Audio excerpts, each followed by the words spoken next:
Hello again, folks. Today we're going to be covering section 2.6. This is about radical and absolute value equations. Here's a quick view of the calendar to corroborate. This video is for Monday, May 23rd. So per the schedule, we will cover 2.6. Okay. The packet that I have for you today consists of these pages. This is my ever-developing overview here.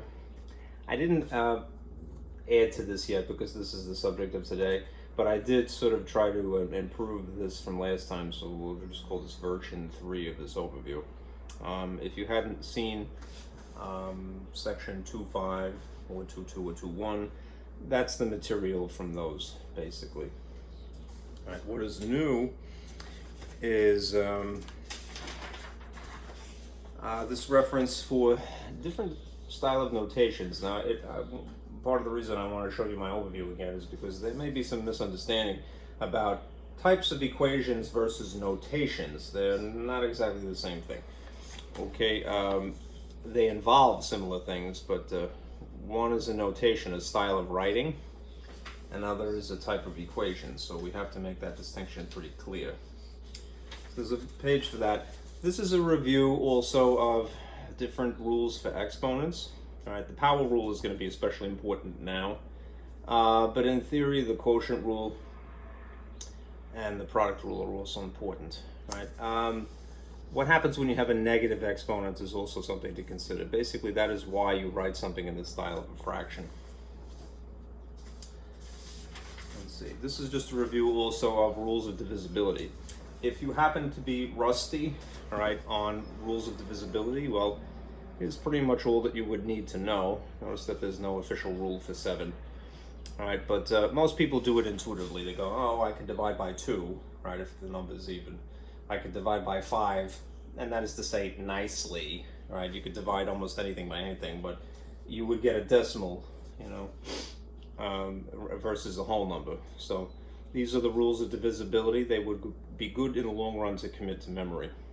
Okay, you can print that. And this is a new diagram I just made yesterday for when we get to the absolute value equations. So what you end up having to do in that case is to write 2 smaller equations based upon what's given to you. There are some circumstances you have to be aware of. Right. Then there's this technique. This is not for a particular type of equation per se. This is a technique called use substitution. This is when to use it. And this is essentially what happens. Whatever ugly gobbledygook you have, you could just, for the sake of not getting distracted, basically, you could substitute the letter U, right, while you're in the process of factoring. Right, and that's it. So if you're following along, do print this, please. I just want to point out something, so I'm going to project this right now. And then, if you want, I already started writing this. The material that I would have put here, all right, this is going to be that, all right? So if you want to try to squeeze it in there, you're welcome to. Otherwise, I would start on a fresh page and kind of cut it up like so. All right. Let's see. I'll put that aside and adjust the lights, camera, and everything else. All right. I have to obscure this for a moment. So physically, I have to obscure it. So I'm going to put this here just temporarily, not to erase what I have, and make the room a little bit darker. And without getting into a big fit here, let's see if I can do this. Ow. It's using your head. Okay. All right. Here's again the hopefully ever improving overview for chapter 2, all right? The techniques for linear equations, essentially, the techniques for quadratic equations, essentially, and we had gone through rational equations. Now, the thing is, when you have a rational equation, what you end up seeing is something that looks like a glorified fraction. There's going to be an obvious top, a line, and an obvious bottom, all right? In a different style of notation, it would result from a negative exponent, right? That's why I put these in red, because really if you just tinker with that one feature, that affects what type of equation that you have. So like you probably know, if you have a degree 1, which is often not even written, right? It's assumed, that's a linear type of equation, the foundational component. If you have an exponent of 2, right, that is the essential component of a quadratic. It's the highest degree, ideally. What if you had a negative exponent instead, though, right? If you had a negative exponent, what would essentially result is something that looks like this. The x value, I can't really physically draw on this because it's actual paper, but for a moment I'll do this. When you have an exponent to a negative, right, this is more or less an abbreviation to write x as a denominator, all right? So the base figure is really going to be in the bottom of a ratio, all right? That's not to be confused when you have the situation where you have a fraction for an exponent. So just to put this back, make that distinction. This is a whole number sitting there, an integer technically, all right? But it's a negative whole number, if you will, all right? Whereas in the situation of a radical equation, even if it doesn't start out looking that way, that's when you have a fraction instead of a whole number. Pay attention to what's in red. This produces fractions, but it doesn't start out that way, right? This is an exponent that is a fraction. The base of it could be whatever, all right? It's more likely to be just a letter x or something like that, all right? So they're very similar looking, but just beware of what the effects will be. When you have a radical equation, ultimately, what that is going to cause or result in is, let's just say that you had x to the 1/2, right? That's really the difference here. The difference between having, say, x to the -1, that's the result of it. If you had x to 1/2, a fraction for the exponent, this is an abbreviation essentially for x squared, right? Nobody bothers to put the little 2 in here, which is known as an index, all right? But that is really where you could place these numbers, all right? Fractional exponents are an abbreviation for square roots and things like that. For radicals would be the better term, okay? So again, if you've never seen it before, it's understandably be like, oh, geez, that's very confusing. The more that you do them, right, the more exposure you get, trust me, you'll be okay, right? Just stick with me, my story gets better, I assure you, all right? Now the last thing is, well, what if you have absolute values? Absolute values are going to have, they're going to be pretty obvious. They'll have these two lines drawn around something, all right?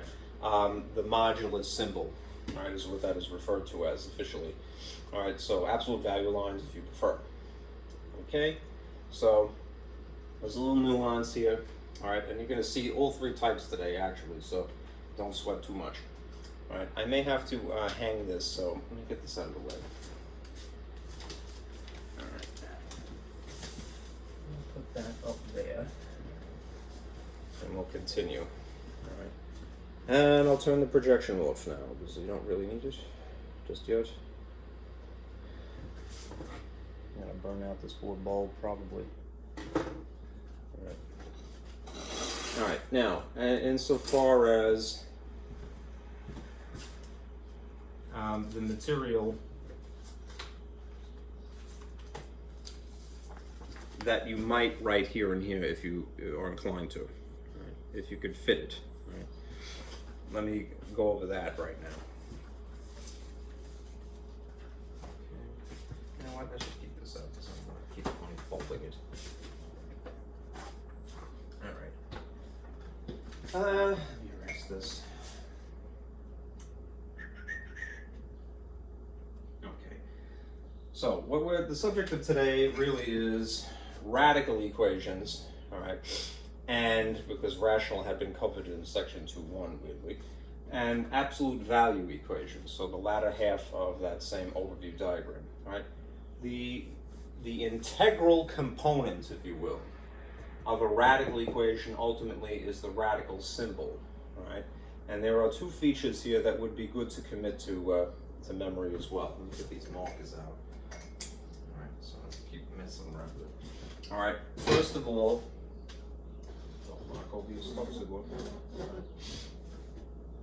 this symbol is referred to as the radical symbol.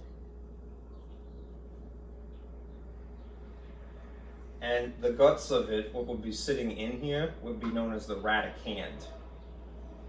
I myself just simply like to refer to it as the guts because it's kind of an intuitive phrase, even if that's kind of gross.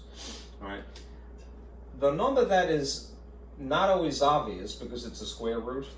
We generally don't bother to put the 2 there. We maybe should. All right. That is the most important feature. This is referred to as the index of the radical, more or less the type of the radical. The number that would be sitting here, all right, is just an exponent. But as you'll see in a little while, where you position this, you have some options. You could just leave it exactly where it would be, or you could, in theory, rewrite the problem so that it's outside. That is sometimes to your advantage to do that. All right. So know those names, especially index, because again, that's the type of root, basically. So if it's a square root, it's a 2.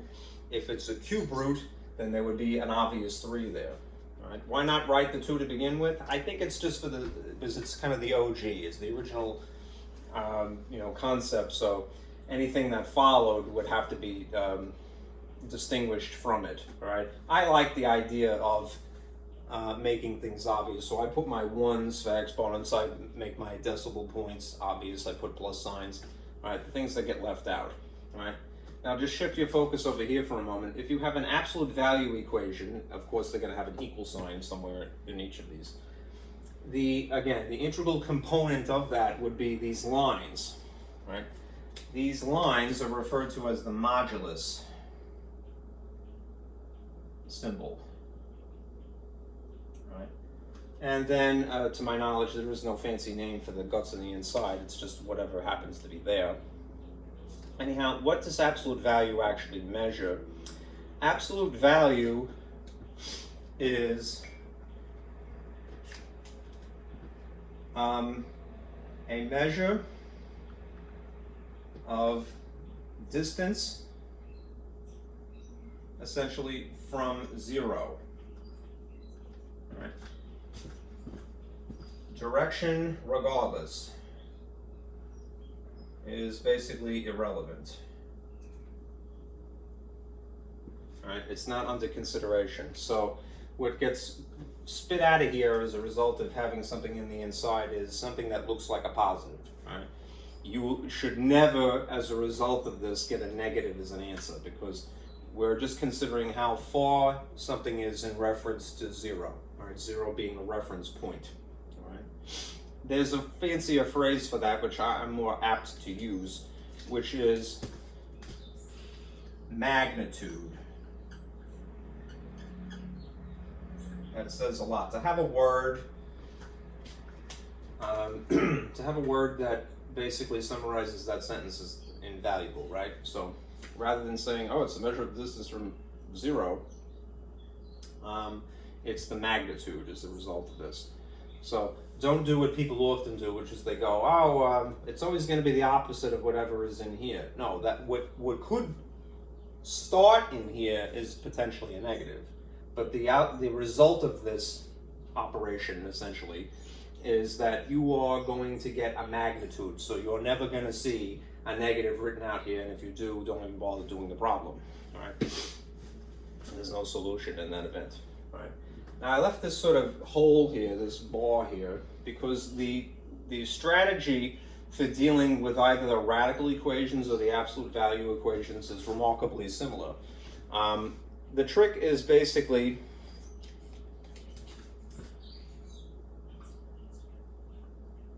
the trick to solving either of these is to isolate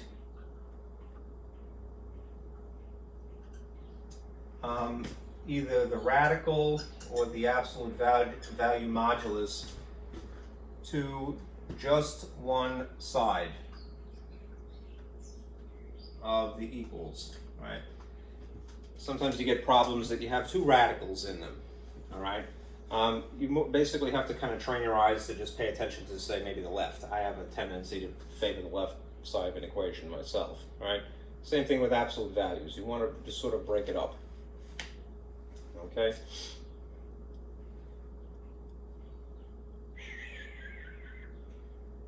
All right. Now, there are some pitfalls, all right, when you're dealing with extraneous solutions. Well, pardon me. There is some things that you have to worry about when you're dealing with radicals. I'm going to go back to favoring this side, hence the line here. All right. You may end up with an extraneous solution, which, if you remember the conversation from last time, is more or less a dud of an answer. It isn't your fault. It's just something that naturally arises. Extraneous solutions arise from usually one of two situations. When you're squaring, which is, especially when you're dealing with radicals, something that happens a lot. Or if you're changing the appearance of an equation, you're writing an equivalent equation via the lowest common denominator technique. All right? Essentially, if you multiply or divide, by a variable, so by a letter, right? Normally, when you're solving, you know that you kind of freeze the letter in one place and you move everything around it. But in the instance of rational equations, remember that you could change the appearance of something, which sometimes involves moving the letter around. So if you're moving the letter around via multiplication or division, you may end up producing extraneous solutions. Again, it's not your fault, it's just something that happens. What is an extraneous solution? It's something that officially, if you were to check it in the original equation, it doesn't balance. It gives you a nonsense answer. All right, so it's more or less a dud, all right, as an answer. You just kind of eliminate it from maybe your two answers or what have you. All right, again, shift your focus over to here. All right. There's three conditions that you have to be aware of when you're dealing with absolute values, all right?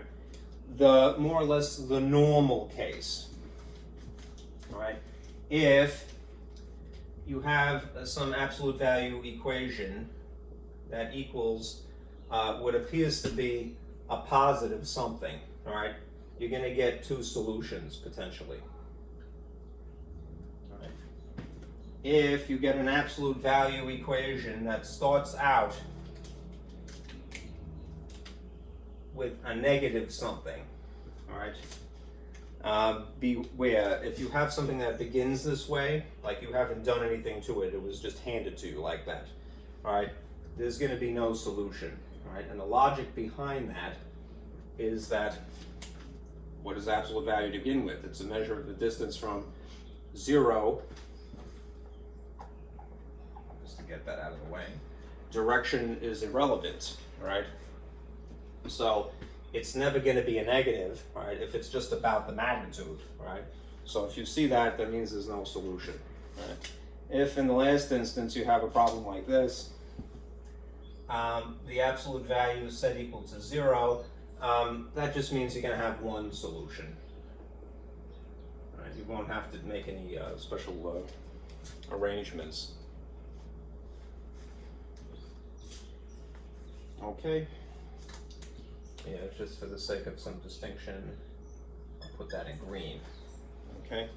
So when you're dealing with absolute values, check to see that it's technically a positive to begin with, if you have a negative to begin with, or if it's just 0 to begin with. All right.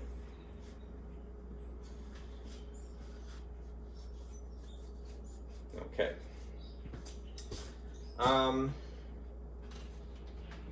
There's some other particular things. I don't know if it's appropriate to squeeze this in now, but I didn't leave myself a lot of room, but when you check your extraneous solutions, right? I'm just going to erase a little bit of space here. Still under the heading of radical.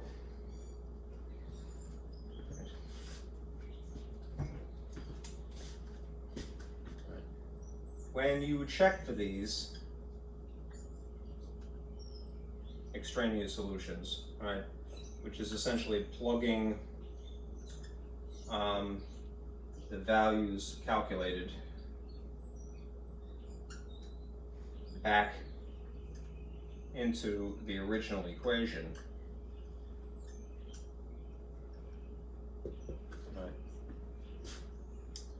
right. Consider only what is referred to as the principal square root.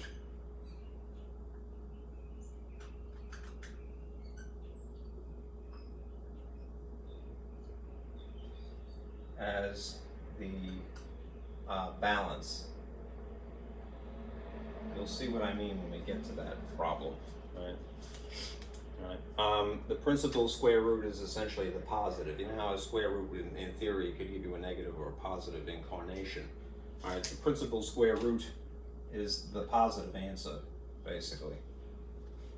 The positive result of a radical, right, versus the negative one. All right. Last thing about absolute values, just again for the sake of space here.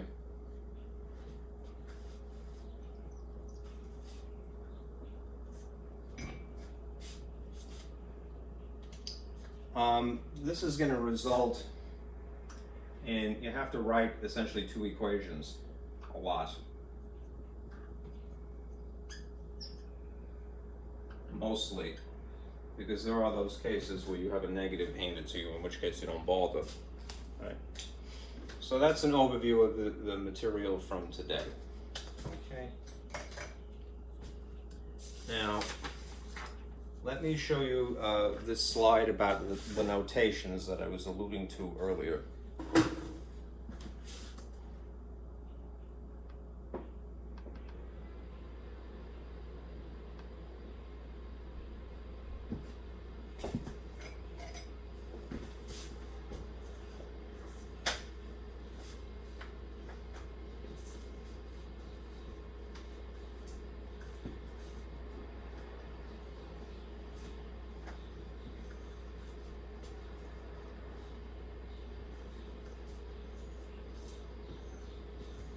Okay, here's the whole page.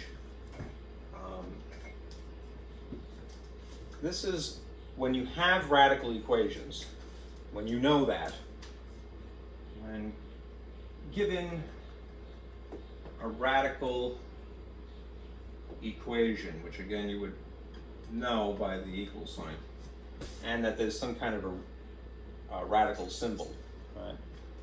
I may have to dim that a little bit and zoom in on this. Come on. Okay. You have two choices. Like, if you're given a radical equation versus you're given a rational equation, you can nonetheless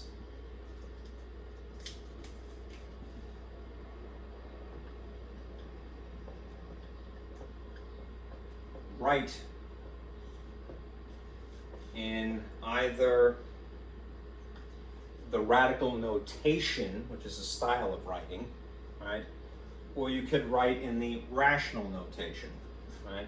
If you have a radical equation that's given to you this way to begin with, and it suits you, you can write it like that instead in the rational notation. That's just referring to, again, the exponent, not the base, right? And vice versa. Right? Now, as I mentioned earlier, the two features, namely what the type of radical is, the root, all right?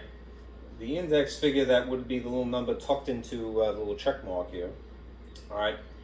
In the style of rational notation, that's the denominator, essentially, all right? So make sure that if you are given something like, say, the square root of 2, all right? If you're not given anything other than a square root, and there's a number 2 here, fill in the missing information before you change it to that style, all right? A square root, all right, although nobody bothers to write the number, would be an index of 2. So the denominator would be a 2 in that rational notation, that style of writing, right? If it's just a number 2 on the inside here and nobody bothered, and in the case of degree 1, nobody usually does, I would again purposely fill in the information, right? If there's nothing there, you could assume that the degree would be 1. That exponent is the top of this fraction, right? That's the exponent. Here's another example without the sort of the mess in the way. If you had a cube root, in that case it would be obvious that there's a 3 here. They'd have to make the distinction between the cube roots and the square roots, right? I'll put a letter X. Right. If there is no if the information is missing, fill it in. Right. This is a radical in radical notation. If you want to take that and write it in its equivalent rational notation, an alternative style, if you will, then it would be this. Same variable x. The denominator would be 3. And the exponent would be a 1. So square roots are a half, cube roots are a third as a fractional style exponent, rational. Right? The word ratio is right in the phrase, right in English. Right? What we call fractions would be more generally ratios. Right? Right. Now, having assimilated that, consider the alternative ways of writing further still, right? If you have something that is already in rational notation,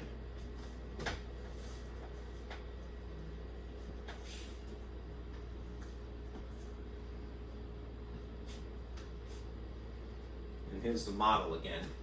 A is in any base, and there's the fractional exponent. If you were to treat it as a product of 2 pieces, it would end up breaking up into these 2 fractions. The thing on top would be with a 1 under it. The thing underneath it would be with a 1 above it. You can, if it is to your convenience, split exponents that are fractions into this multiplication problem. M over 1 times 1 over n. Right? The advantage to doing that is that that reveals that you have 2 different ways that you could refer to this then. Right? Remember, there's a commutative property of multiplication, right? Right? The commutative property says that you can arrange things in whatever order you like, really. So if it suits your purposes, you could isolate the m portion of this on the inside of a parentheses, and then put the 1 over n portion of this on the outside, or exactly vice versa. Right? You're going to get as a value the same answer either way, if you're just dealing with regular numbers, right? But sometimes it's to your advantage to have it written this way, because when you write it like that, right, the index would be here, and the exponent would be on the inside still underneath this radical. Right? In theory, if you wrote something that way, what you can do is completely have this kind of isolated, like so, in the radical, and then push what would be the exponent to the outside of that. That means that your focus essentially would be just on dealing with this before you worry about that. Okay? In a nutshell, if you have something written this way, if it is to your advantage, you can write it that way. Right? Another thing that's going to be important is essentially what is the power rule. Right? Remember this. Remember the power rule of exponents. All right, that's another page, so without turning off the projector here, I'm going to flip through my documents and just point at it. This is the kind of thing that you would see maybe for the first time in junior high, middle school.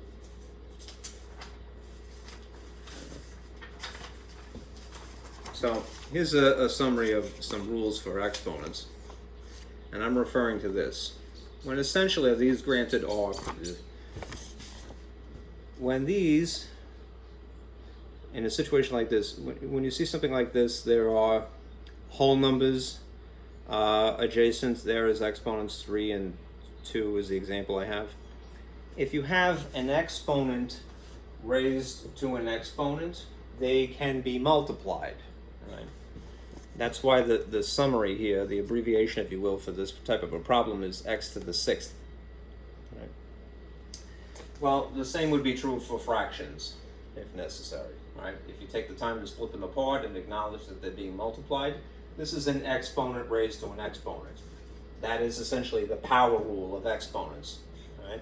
And since there is a commutative property, you can arrange them that way, you can arrange them that way. All right?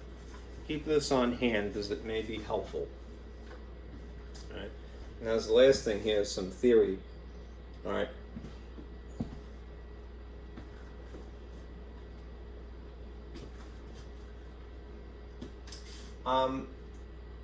You know that you use opposite operations when you're solving equations often, because that's really the process of algebra. Beware, all right? Yes, this is true, opposite operations cancel.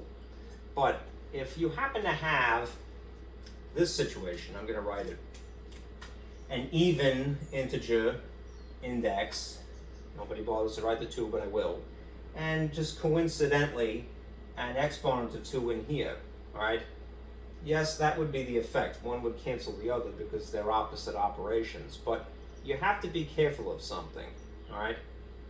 If it's an unknown in here, that you're not sure whether it's a negative or a positive, all right? What would happen if you had a negative that was being squared, all right? All right. It would regardless end up being a positive anyhow, right? Right.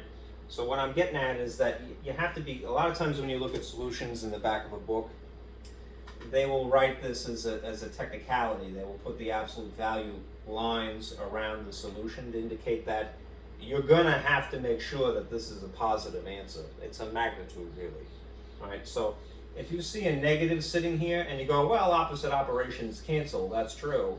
Don't do this. Don't write, oh, I got a negative, you know, because that would then be exposed, right? You would have to technically have a positive solution, right? Okay? So just be careful. Or the more general phrase is non-negative, all right? Don't write this, all right, as an answer. It's a positive or it's 0 in theory, all right?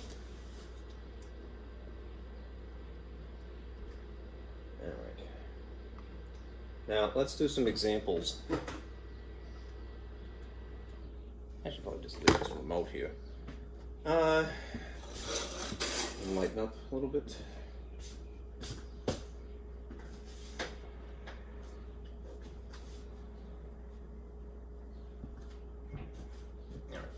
All right. Let's see if I can just not have it so dark because it's a little sad. That's a little bit better. That's throwing off my groove. So, okay. Let's start with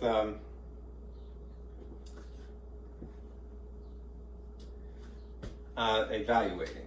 If you were asked to evaluate something that was written in rational notation, right? This is a radical expression, just to be clear. Radical expression that happens to be written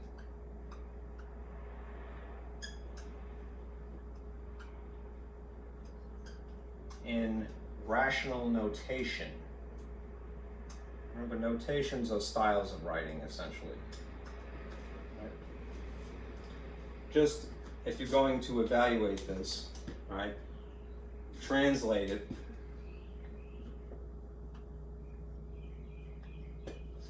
into the radical notation.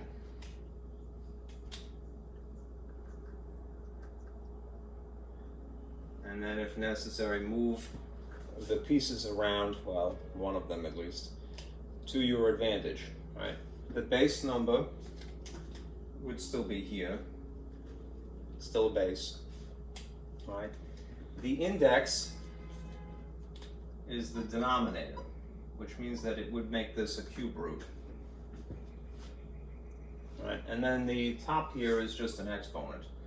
So you could put the 2 here, right? But it may or may not be to your advantage, right? This is correct, right?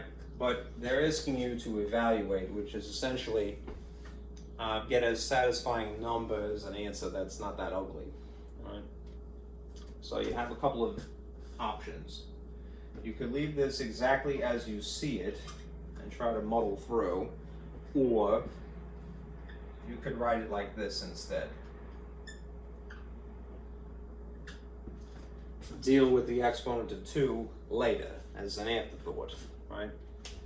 In this instance, it would be, if you're evaluating, better to write it this way ultimately, because it just so happens that the cube root of 8 is a nice satisfying number, right? Now, a couple of classes ago, or days ago, whatever, I gave you this just to sort of remind you. So I'm going to flash it right now. Here's an overview of things that would be good to commit to memory. These things in purple are the perfect squares, right? That when you take a square root of them, you get a whole number as an answer, right? There are also, fourth roots and cube roots, right? These are shorter lists. It would be to your advantage to recognize 1, 8, 27, 64, and 125 produces 1, 2, 3, 4, 5 as an answer, a solution, an outcome. Right? The cube root of 8 is 2. Right? You could use a calculator, there's no sin in that, but if you have something memorized, if it's committed to memory, it makes you more strategic. So never shy away from memorizing stuff. If somebody had said to you in your life, oh, I don't memorize things, all right, etch a sketch. Forget that you ever told that, because it's the most foundational technique of learning, all right, to memorize stuff. It's invaluable. Okay? So if you went about the process this way, here's what would happen. You might go, well, I know what 8 squared is. That's 64. Right? But it's a larger figure, right? And you may not realize, that this figure is in fact a perfect cube root, right? A perfect cube, rather. So it might be outside the realm of familiar, perhaps. Right? Anyhow, the result of this is going to be 4 as an answer. Right? If you did it this way, you're dealing with a smaller number. Right? Maybe you have some of that list memorized. Right? And in this instance, the guts here, right, would produce the number 2. Right? Then it would, as an afterthought, be squared. Right? And you will, regardless, get the same answer. All right, so it's 4. Okay? There's more than one way to do it. This is often the case in math.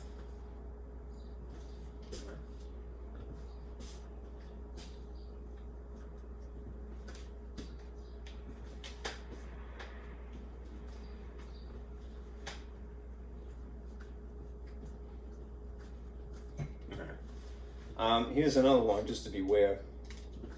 If you had to evaluate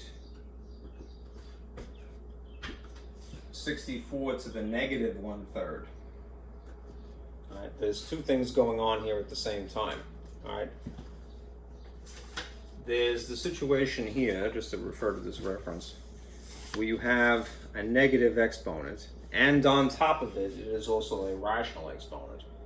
So these are 2 different things that you have to take into consideration. Right? I would adjust the sign first. If you go, ooh, I have a negative. The effect of that essentially is to make this whole thing a denominator. But it's still raised to 1/3. Right? Once you make that adjustment where you take into consideration that this is a negative to begin with, and you park it down here, you're pretty much done with dealing with the negative, right? It's not making the value negative, it's just an abbreviation for writing things as a denominator, all right? And then it's a 1 on top, all right? Now you have, again, something that is basically a radical down here. This is a radical expression, right, in rational notation. So you can make the adjustment, just appropriately place these two numbers where they belong. Right? 64 would be underneath the little house here, the radical. Right? The index is the denominator, so this is a cube root again.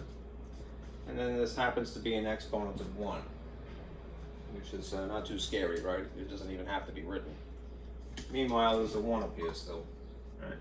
We just did that last problem, and we know that the cube root of 64 would be 4. All right. So ultimately, this is going to be 1/4, 1/4 as an answer, right? Because this by itself is just going to be 4, but it's already sitting in a denominator. Okay.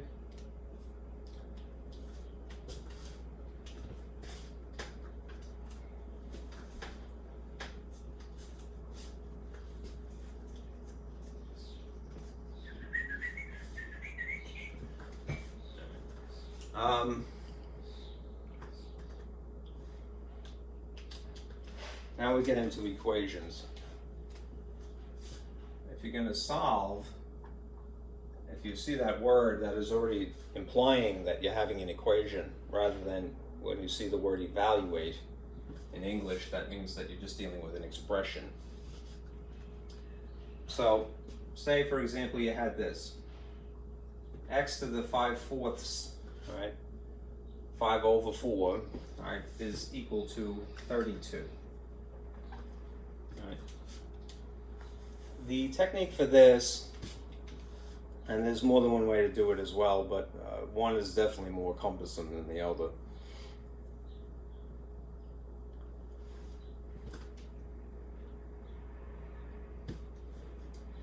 The technique is basically this. If opposite operations cancel,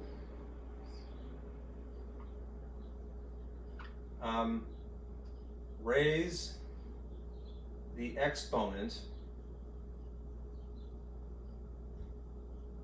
to its reciprocal.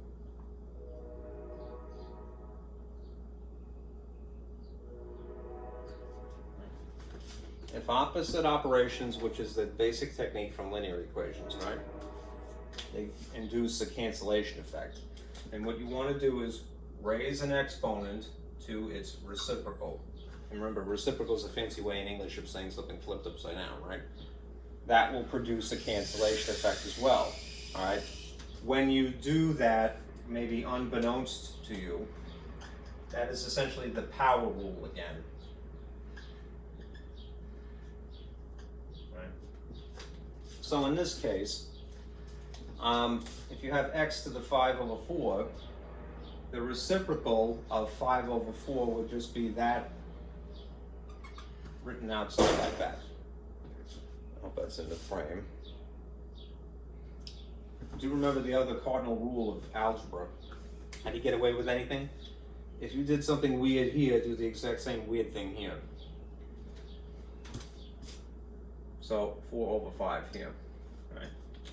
The effect, when you have an exponent raised to an exponent, is that they would be multiplied. If you have a fraction, even an improper fraction times its reciprocal, it's going to end up being 1, right? That's the whole point, cancellation effect, right? Or simplifying if you like to say it that way. And now you have this. You have x to the first, technically. And you're left with 32/4 to the 5. Right? This is, again, a radical ultimately written in rational notation. So you want to translate this at this point, right, into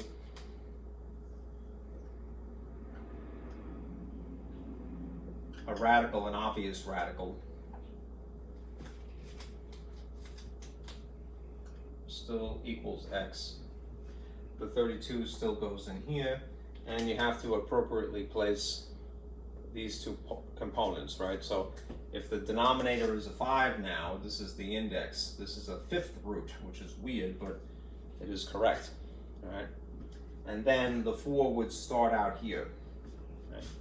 Now, at this point, if you wanted to, you could get your calculator to figure out what 32 times 32 times 32 times 32 would be, but you're going to have a very large figure, so that's not really convenient.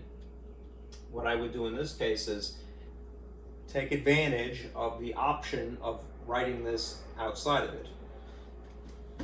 So here's your option. You can write this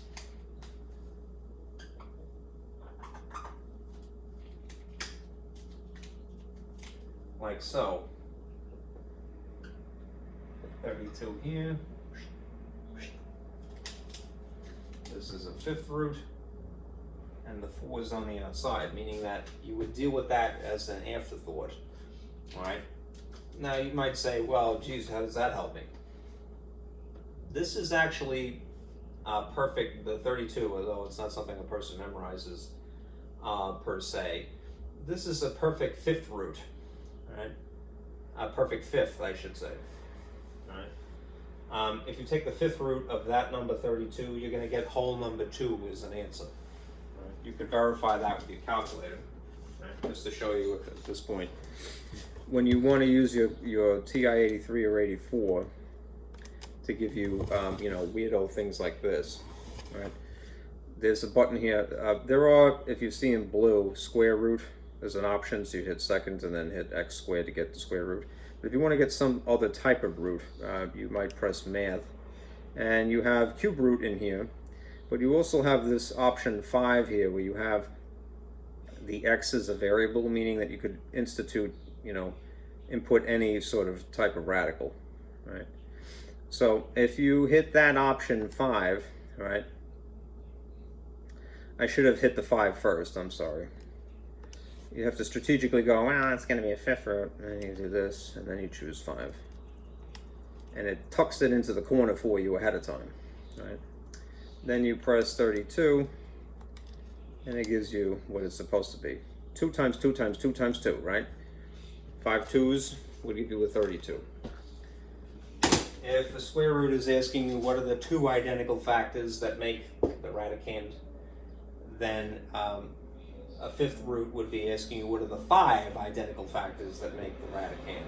All right, so again, 2 times 2 times 2 times 2 times 2, 5 2s would make 32, right? All right. So that means you have x is equal to 2 ultimately. And now, as an afterthought, you can apply the 4th, the exponent of 4. And it looks like some kind of like a weapon. Sorry. 2 to the 4th is 2 times 2 times 2 times 2, right? So 16. Okay. So x is equal to 16 ultimately.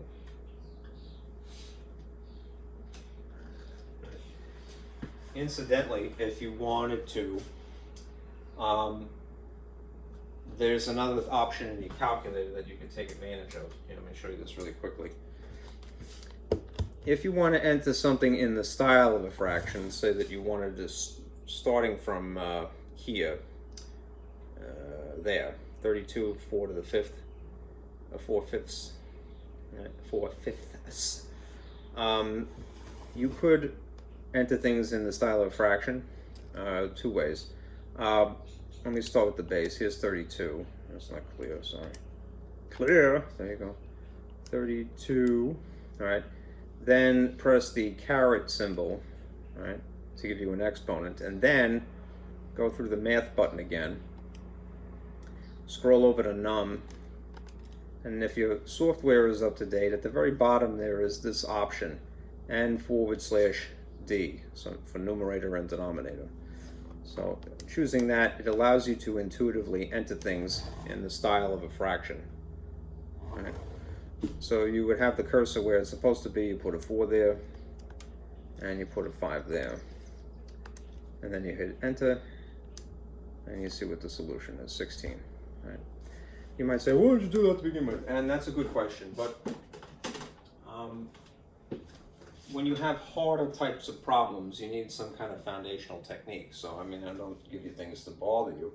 I just want you to be prepared as best as you can be. All right, here's a slightly worse problem.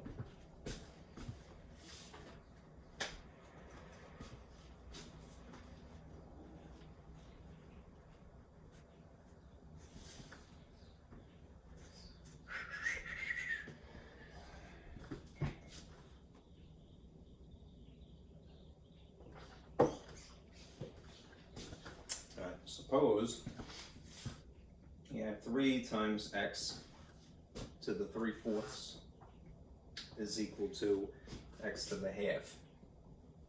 All right, now you have variables on 2 sides. There is, again, probably more than one way to do this. But what you might try is what we had done in section 2.5, all right, which is, I'm going to refer to this as a sheet from last time. Factoring, ultimately, right? If you, in a similar way to dealing with quadratic equations, if you factor something that is set equal to 0, you could take advantage of something called the zero property rule, right? The zero product rule. Right? So that's the ultimate strategy here. Right? Try factoring. In order to factor, right, you rearrange first.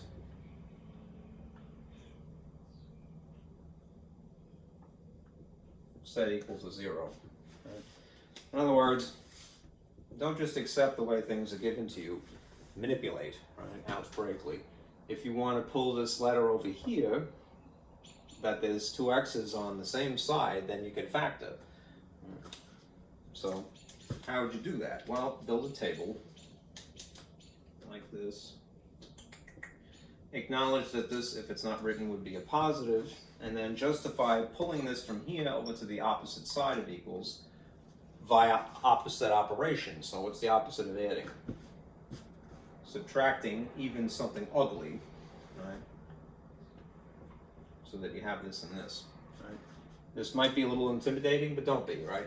You can always talk yourself through it if you trust yourself, all right? Something, even something mysterious, minus itself, would logically have to be what? 0. Right?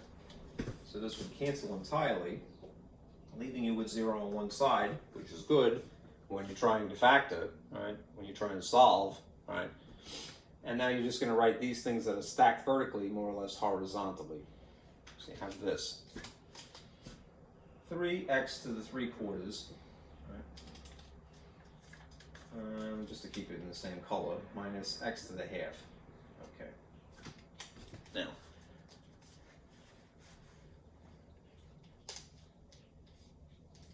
there's another adjustment that we have to make at this point.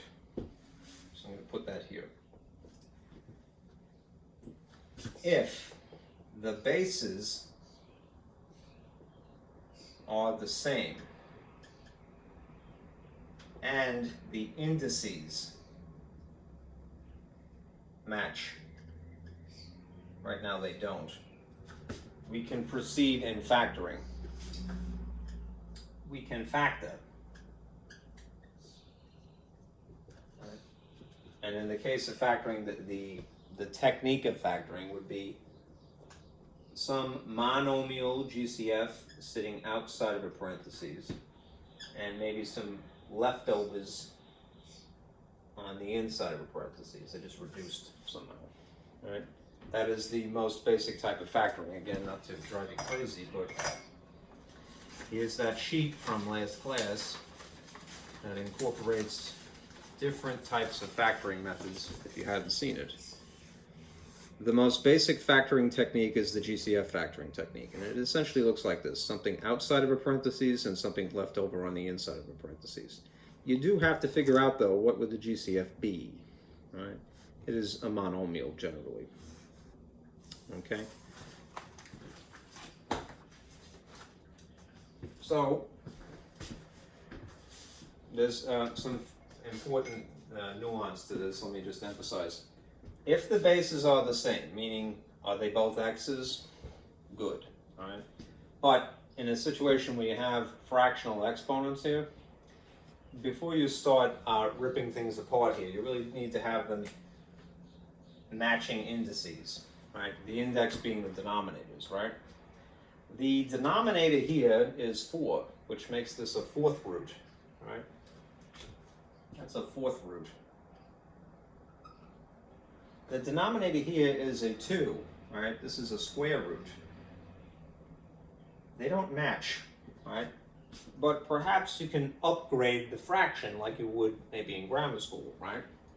Is there something in theory that I can upgrade 1/2 to so that it would match a 4, right? Can you basically write an equivalent fraction of 1/2? You can, with a denominator of 4. That's the lowest common denominator, essentially, of these two denominators, right? And then figure out what the top would have to be if you've done that. Right? What is it times 2 that would make 4? It would be 2 itself. So whatever you've done to the bottom, do to the top to upgrade. So this is 2/4. That means that you now have this. 3x to the 3/4 minus x to the 2/4 is equal to 0. All right. We have conditions that are good, all right, ideal. Same bases, same indices, right? I can now factor out a monomial GCF, right? Which means, again, I'm going to borrow that sort of model. There's something that I have to have outside of the parentheses and some leftovers on the inside. And this is still going to be set equal to 0. Sorry for the glare. I'm going to free up some space here. All right. What is the obvious letter that they have in common? It's an X, so maybe start with that. Right? The question is, what would the exponent be? In this case, it's going to be a fraction. Right?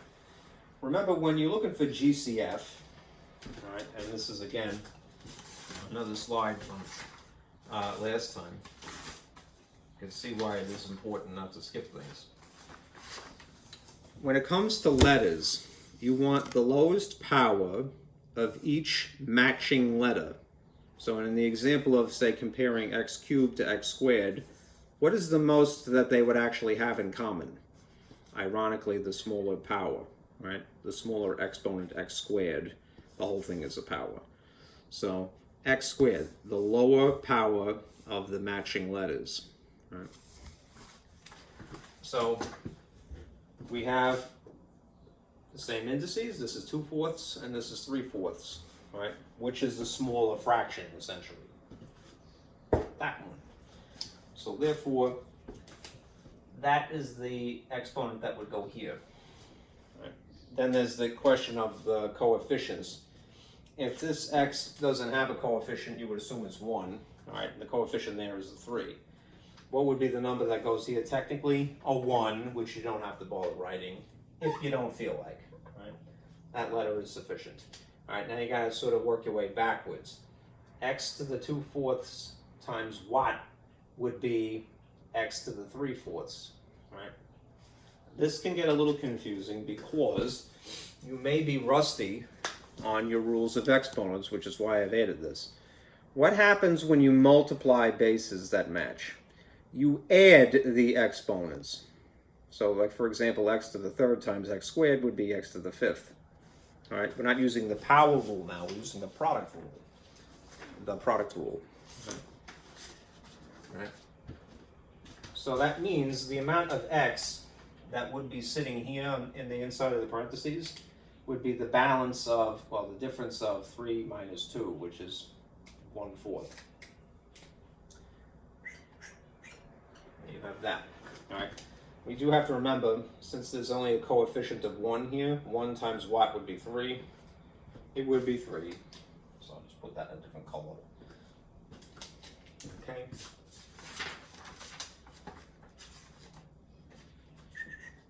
Sorry.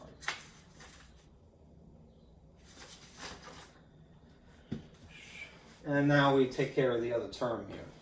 X to the 2/4 times watt would be negative x to the 2/4.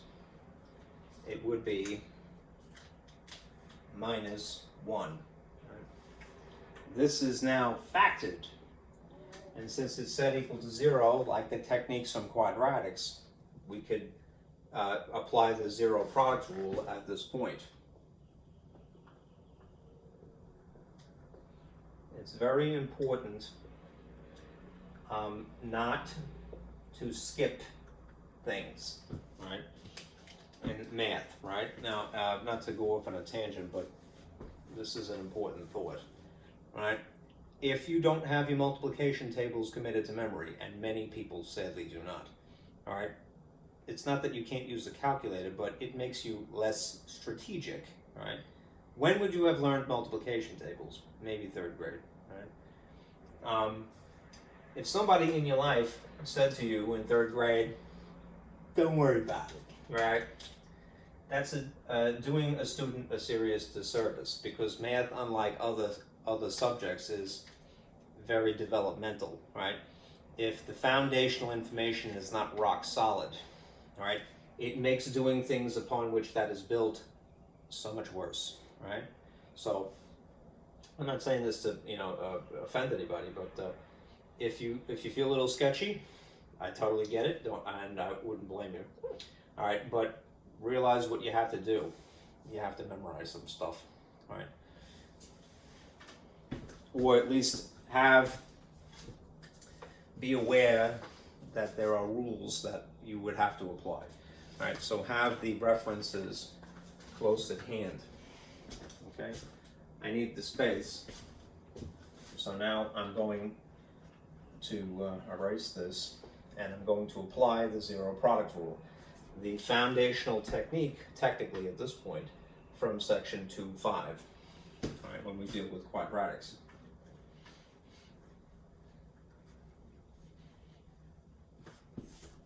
Okay. So here we have evolved this into x to the 2/4 times 3x to the 1/4 minus 1 is equal to 0. All right.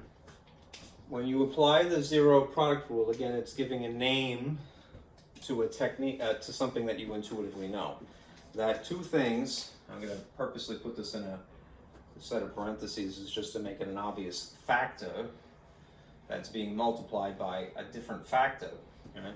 When you have something times something that equals 0, either one of them has to be equal to 0 or both of them. Right? So you could use that to your advantage when you're trying to figure out x. You could say, all right, I'm going to write two smaller equations.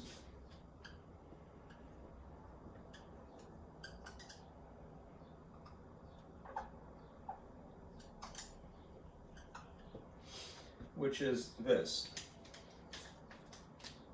X to the 2/4 equals 0, maybe by itself, and this, x to the 3x to the 1/4 minus 1 equals 0. This one we can go ahead and borrow the technique from earlier, which is when you have something raised to an exponent that is a fraction, the opposite operation technically would be the reciprocal. What's going on here is now the power rule again of exponents, which is that when you have an exponent raised to an exponent, as opposed to an exponent times an exponent, all right, there's multiplication going on here, whereas there's adding going on here, all right? Be careful, all right? The product rule is essentially what is going on in this case. The power rule is what's going on here. This times the bases are being multiplied, but the exponents are being added. This is that's the product rule, this is the power rule. What is going on here essentially is that when you have an exponent raised to an exponent, they're multiplied, all right? So the effect is fraction times its reciprocal cancels. All right? If you don't want to worry about it, you could just say, well, that's a guarantee. All right. So in this case, this would just become x. And again, legally speaking, you want to get away with murder, whatever weird thing you've done here, all right, do the same thing here, all right? But if this is 0 as a base, all right, what's going to happen is that regardless, you're going to get 0 as an answer. That's one of them, all right? If you wanted to translate it, this is what it would be. It would be the square root of 0 to the 4th. All right, 0 times 0 times 0 times 0 is still 0. What's the square root of 0? It's 0. All right, over here, you have to move stuff around a little bit. So, move the 1 by adding is the cancellation effect under the ordinary circumstances, right? Then you have this isolated. You have 3x to the 1/4 is equal to essentially 1. And just to free up the space,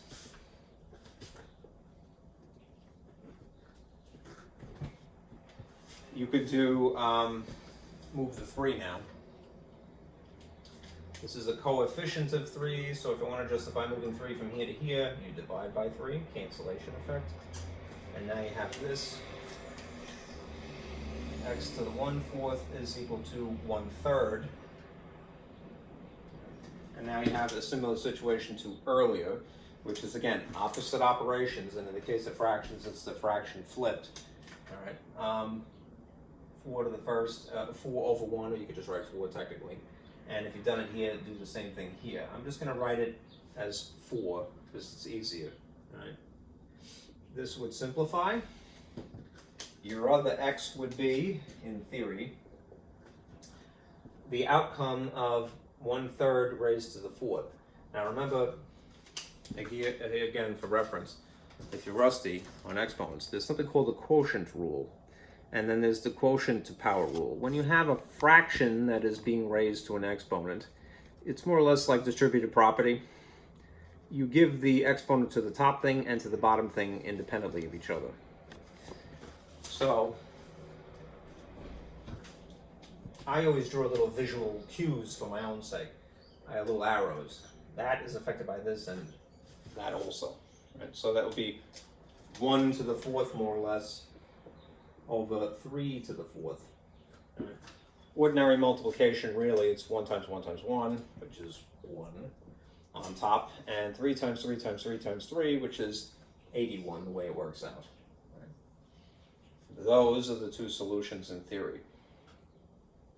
Now, because of a lot of manipulation going on, you may want to check these just to verify, but I can tell you those are correct.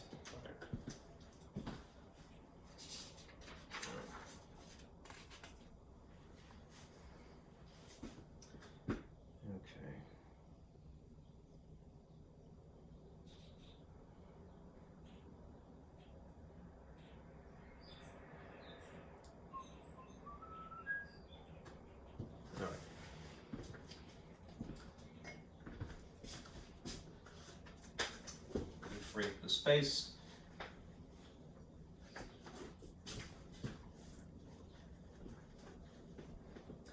Go through a couple more. All right. Gotta go a little bit faster. And again, since you're gonna end up doing a lot of factoring, all right.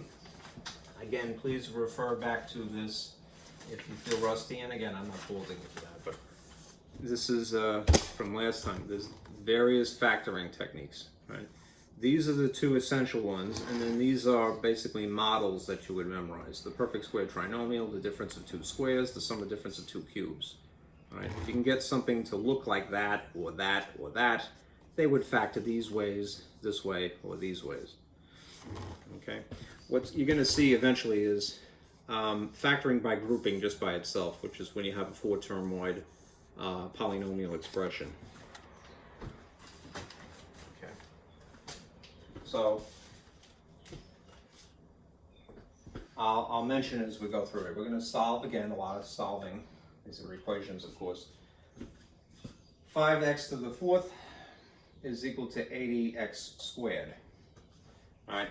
Again, if we're going to fall back on factoring as the go-to method for solving, if you want to factor, all right, you're going to have to rearrange the set equal to 0 first, right? Which means you should move stuff around. The higher degree thing I'm going to leave on the left, the lower degree thing I'm going to move over. Right? If this isn't written, you assume it's a positive. Sorry, it's out of the frame. If you want to justify moving it from here to here, you subtract the whole kit and caboodle. Right? Now they can't, as they are, subtract here, but this is going to be the cancellation effect here. Right? Something ugly minus itself is going to be 0. We're going to rearrange it for that reason, right? So that we can factor and need the space. All right, I'm now going to write this rather than vertically, horizontally. So you have 5x to the 4th minus 80x squared. All right, this is going to be a little bit easier to factor because there aren't fractions involved here. All right.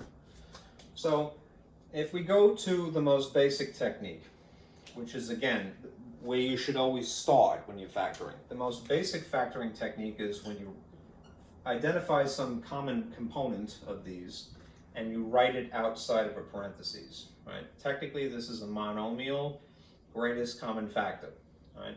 If this is 2 terms wide, there's going to be 2 things left over on the inside, potentially. This is not a technical term, but I call them the leftovers. All right, now, start with maybe the letter because it's a more obvious thing.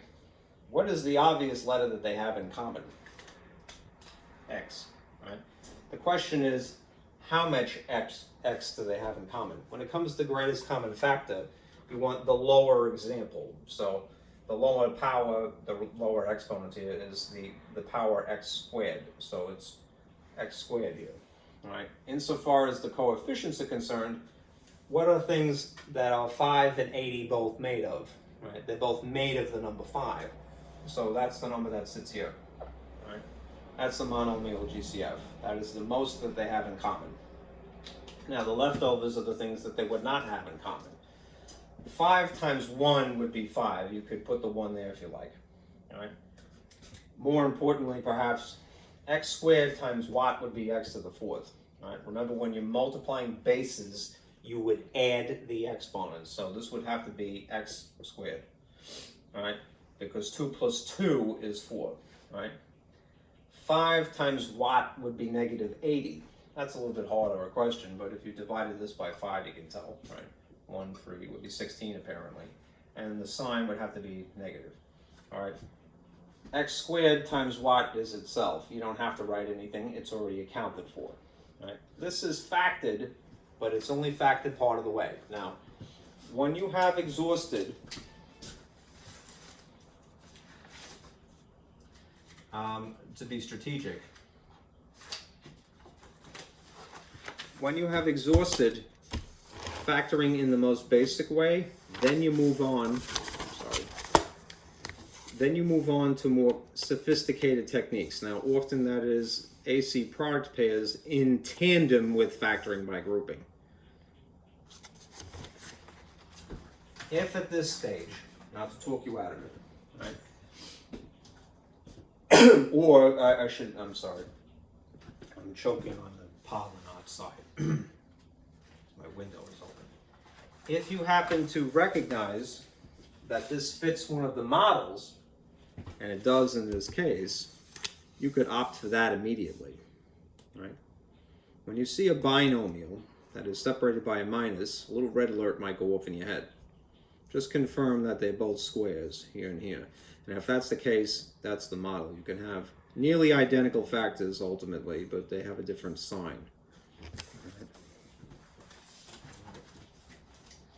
So this is the difference of 2 squares ultimately. It's just that this square is not really written right, right? The alternative way of writing 16 is to remember, again, to have it committed to memory, that 16 is really what number? 4 squared, right? It is in that style of writing it that you could factor this further still.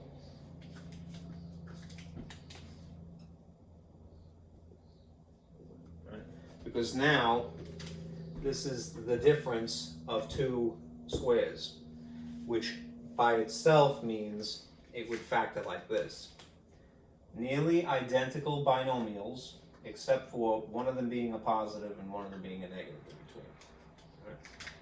And this would be x and x, that's where the x squared comes from, and 4 and 4. Right?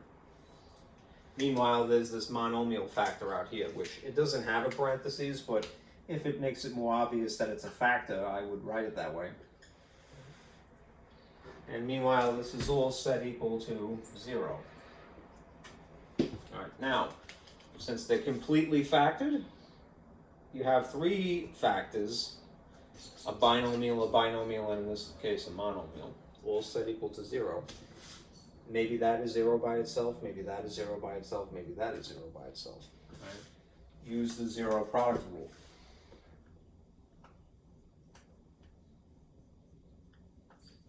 Which means that you're going to write one equation, a second equation, and a third equation.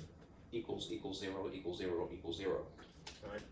In this case, you have 5x squared equal to 0. You have x plus 4 equal to 0. You have x minus 4 equal to 0. Right? Ultimately, these two are easier, right? Because they're just one step of addition and subtraction. Right? If you went through the motions here and here, you'd subtract 4 in this case, and x would be equal to negative 4. That's one possibility. If you went through the motions in this case, it'd be adding 4. And in this case, x would be positive 4. In this one, do yourself a favor, maybe move the 5 first, via division, that you would have to in this case. And then you would have x squared is equal to 0, which means that x is equal to 0. Right, square root of 0 is 0. So you have x is 0, x is negative 4. Sorry for the glare. And x is equal to positive 4. Right? Okay. One more of these before I shift to radicals, because the factoring is usually what bogs people down, unfortunately, because they're rusty. Right? And it's not it's not really the essence of what's going on here. It's not the new stuff. Not to reproach you, I don't believe in that, but if you feel a little sketchy about factoring, just trust that something can be factored most of the time, all right, and that there is a strategy for doing that. All right, what are the strategies? They're listed here. All right. Those are the essential strategies of factoring, okay?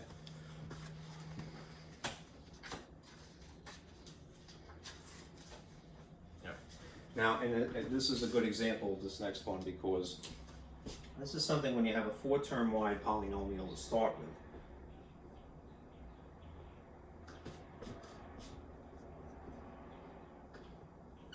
Equals 0. This is already arranged equal to 0. So when you see something already set equal to 0, factoring is what goes off in your head, right? I'm sure it does.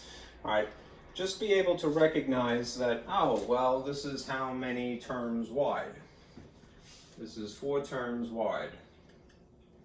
So the go-to method for something that's 4 terms usually is factoring by grouping. Right? And essentially, factoring by grouping is cool because even though this is ugly because it is, you know, you would think it's worse than anything else because it has 4 terms as opposed to 2 or 3. You somewhat ironically just have to pay attention to 2 things at once.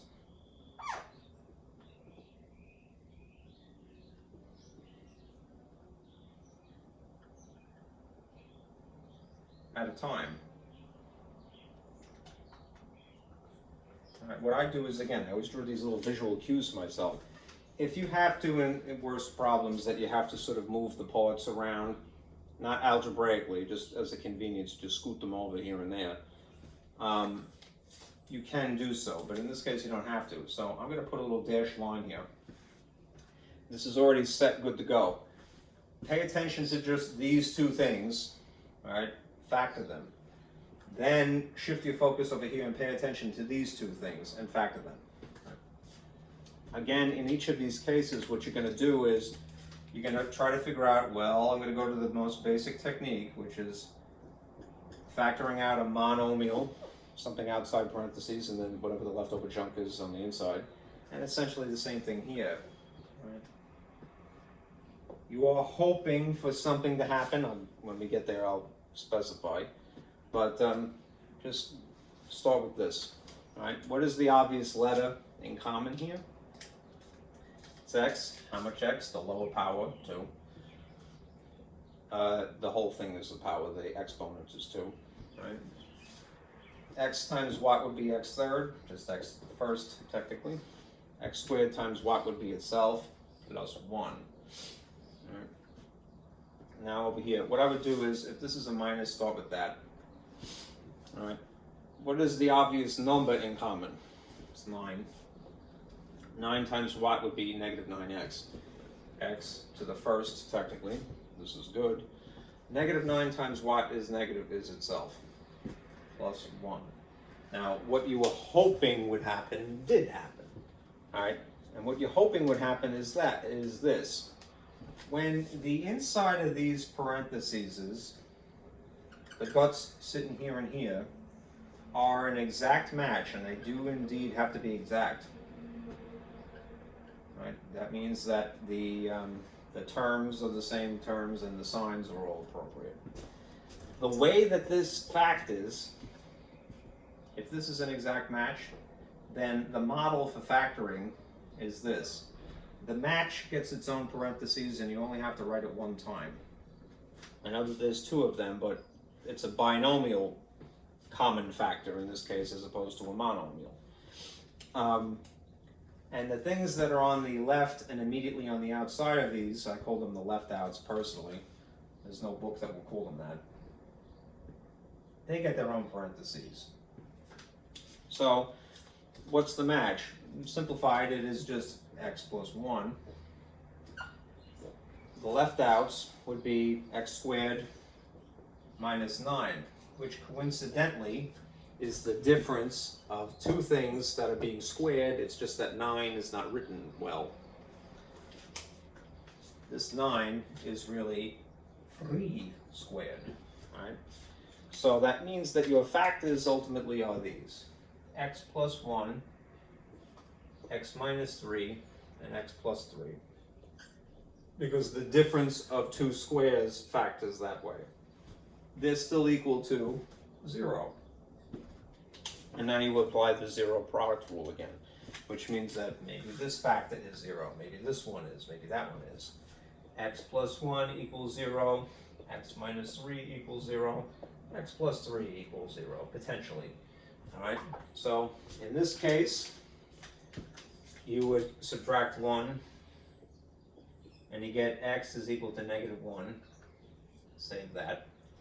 In this case, you would add 3, and x would be equal to 3, positive. In this case, you would subtract 3, and you get x is equal to negative 3. Okay? All right, enough of that. Let's do more obvious radical equations. Things that are not written in rational notation to begin with.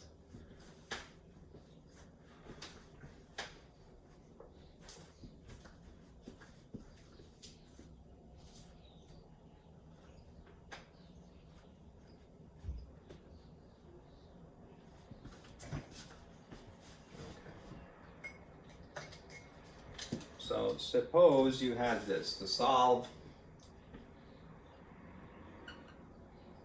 something that is evidently in a radical right from the onset. 15 minus 2x is equal to x.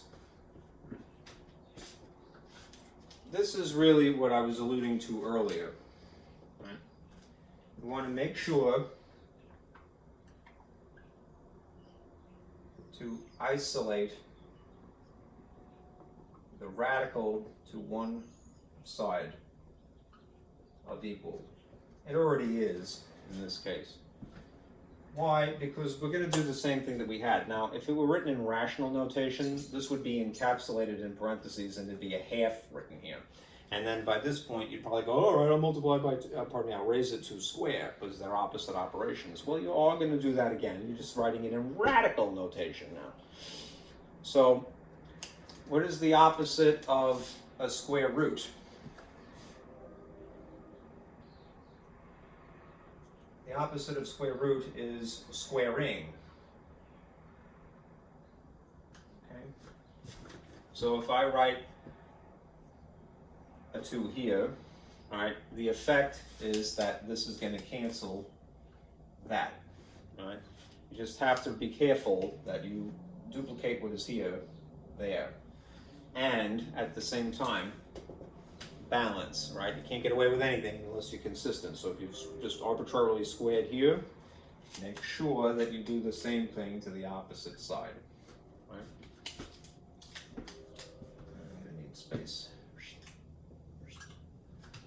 Now that exposes the radicand, the guts here, and that leaves you with 15 minus 2x is equal to essentially x squared.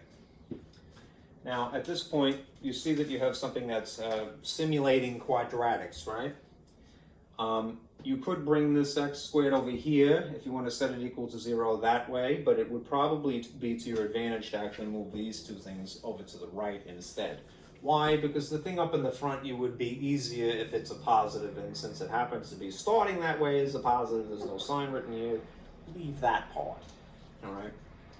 So, make a little table. The linear equation techniques, opposite operations. If you move minus 2x over to here, it's going to be via addition. So I'm running out of space, I'm just going to write it there. If you move 15 from where it is over to the opposite side, it's a positive to begin with, so it would be via subtraction. Okay. The effect on this side is, again, cancellation. Even something mysterious minus itself is going to cancel in both cases. There's a big 0 here, and now if I write this nicely, it's x squared plus 2x minus 15. Now, what do I mean by nicely? I mean it's in descending order. That would be considered good etiquette, if you will. Pinky in the air, sipping tea kind of thing. All right? X squared, x to the first, that's descending. The exponents would be going down. Technically, that would be x to the 0 if you wanted to get into calculus. All right, anyhow, here you have it. All right, this is something that is probably factorable. All right, in a case like this, I would say, yeah, try to go, since it's relatively warm, fuzzy, and familiar, these figures, 1, 2, and 15, try to go intuitively to the binomial and the binomial without any special technique, all right? If it is x squared, it's probably an x and an x here. If it's 15, there's a bunch of things to consider that make 15. There's 1 and 15. There's 3 and 15, all right? Of those choices, this pair or that pair, what probably is going to make 2 if you subtract maybe? It would be 5 and it would be 3. Now, as an afterthought, consider what the signs would be. If you want a positive, this has to be positive for sure. And if you want subtraction to occur, you have one of each sign, so that would have to be a negative. This is still equal to 0. Right?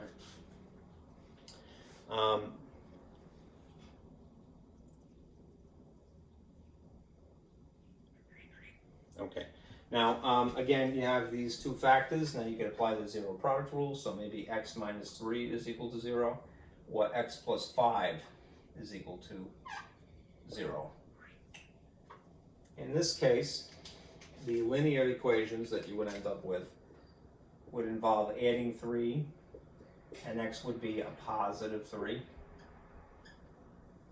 And in this case, it would involve subtracting 5, which would be x is equal to negative 5. All right, now, because we have squared something, all right, there is the potential for extraneous solutions.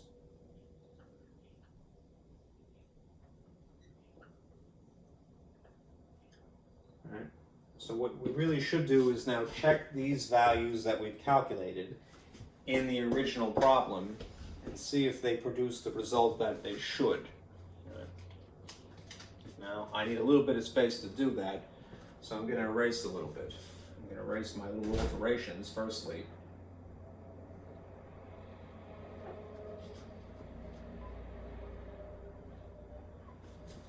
And the space immediately under it.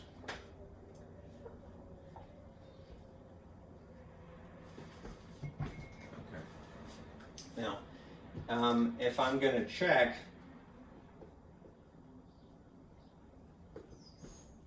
x equals 3 and then x equals -5, we'll see what happens. All right. What that entails is taking this original equation, 15 minus 2x equals x, and twice plugging in the calculated values.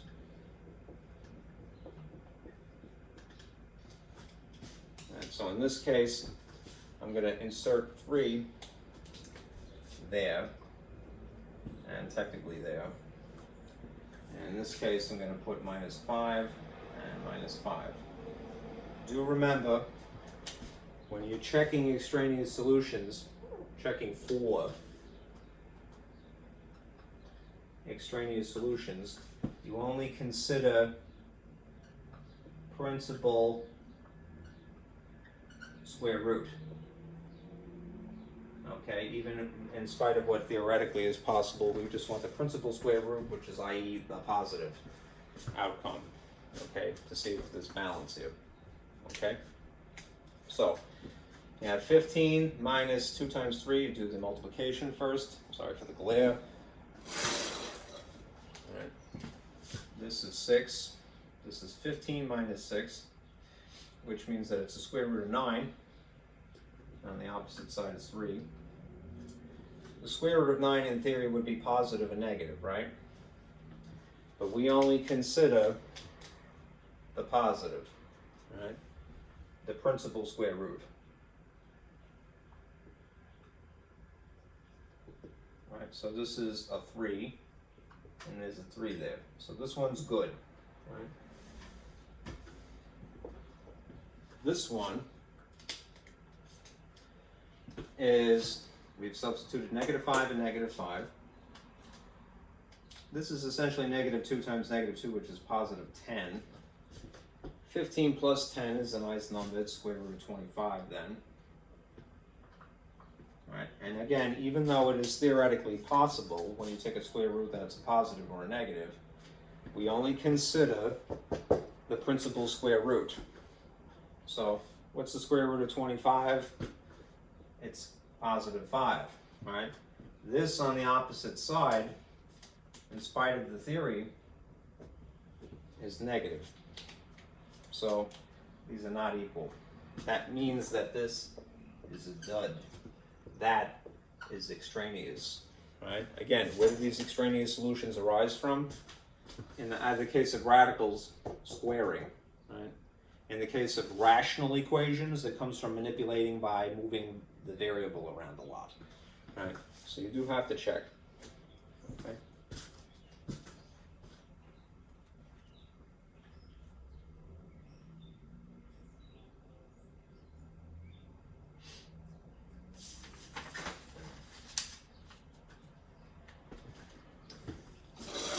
Okay.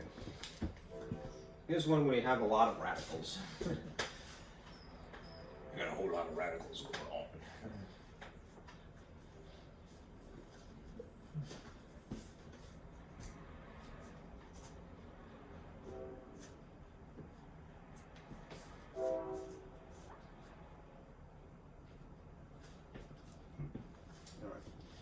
All right.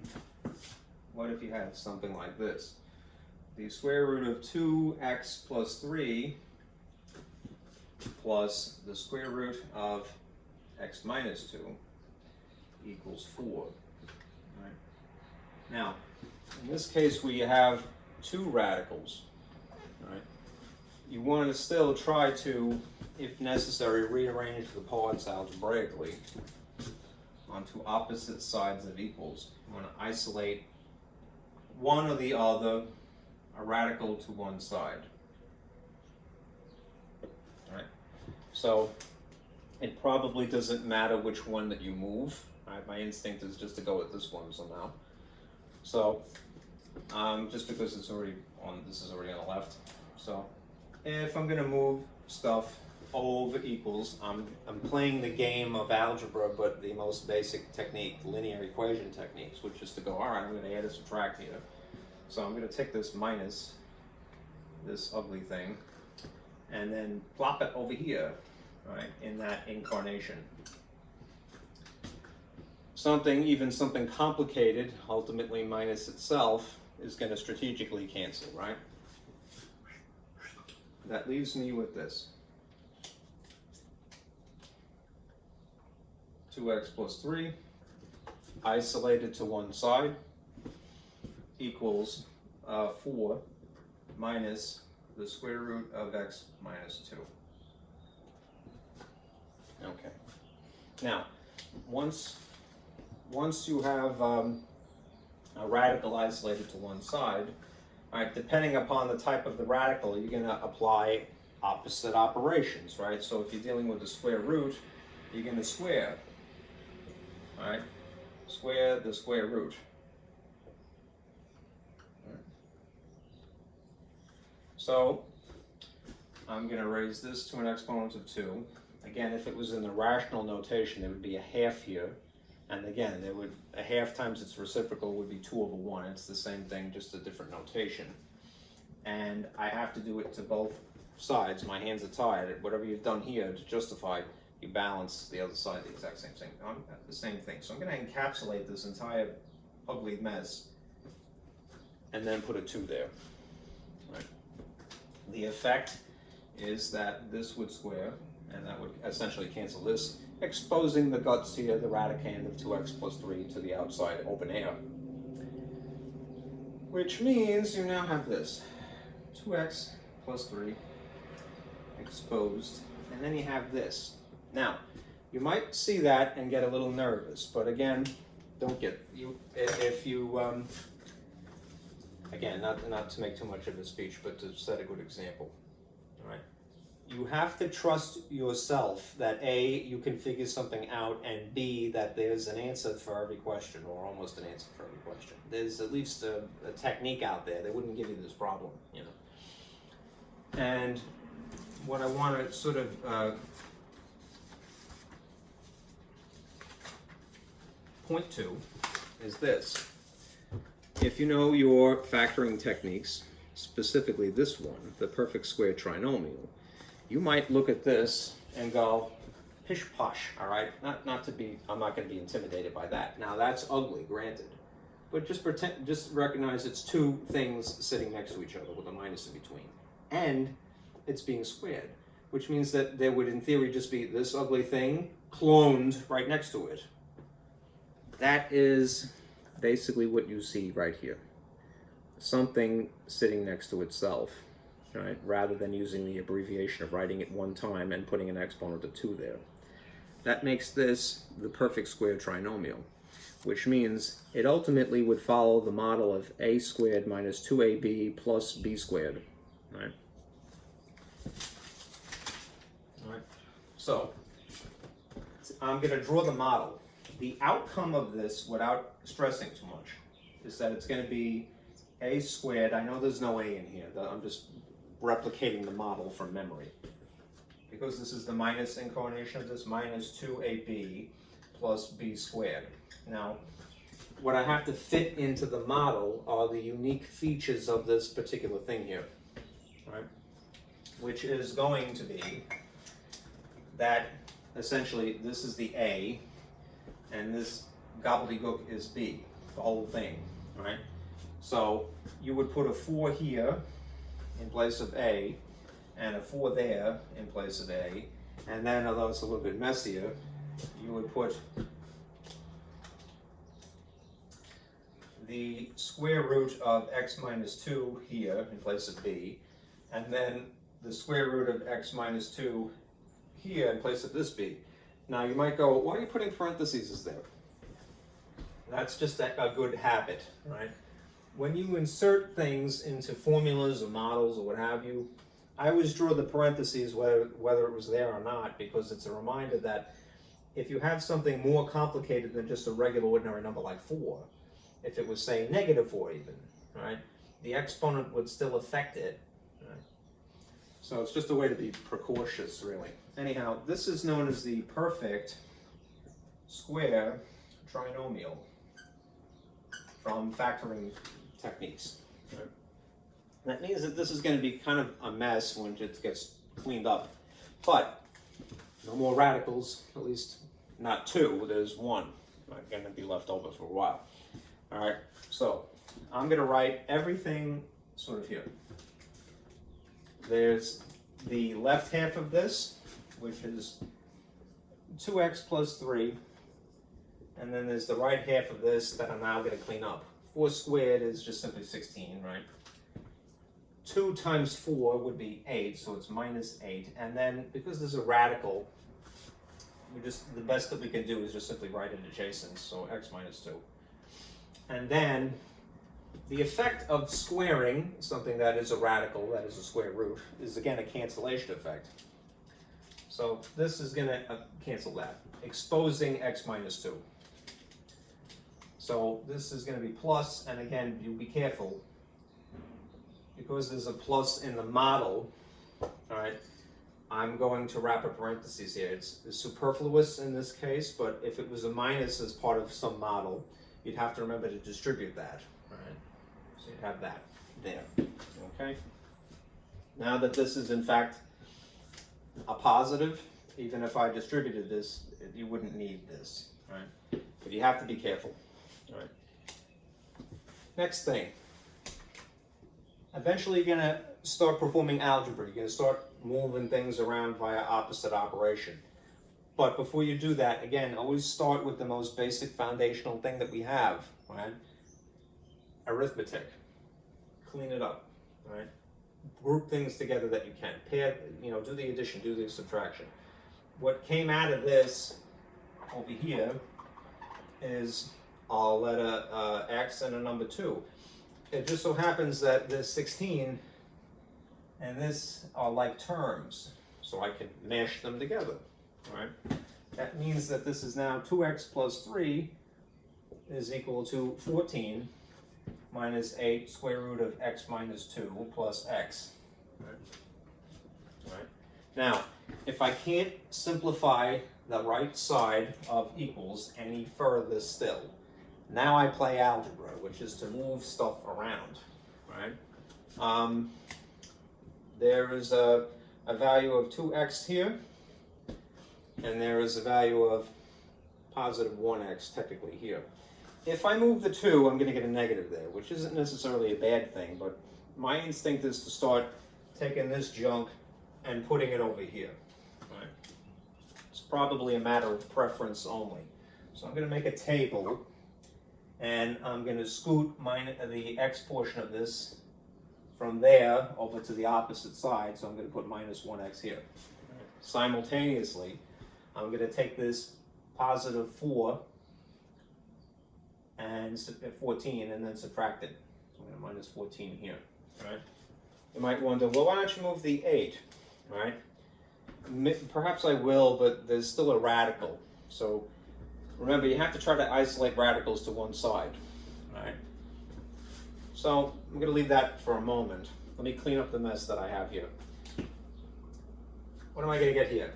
2 minus 1 is just x. That's the more concise way of writing 1x, right? The outcome of positive 3 and minus 14 is negative 11. And now I have this, minus 8 square root of x minus 2. Okay. Let me move my book back, sorry.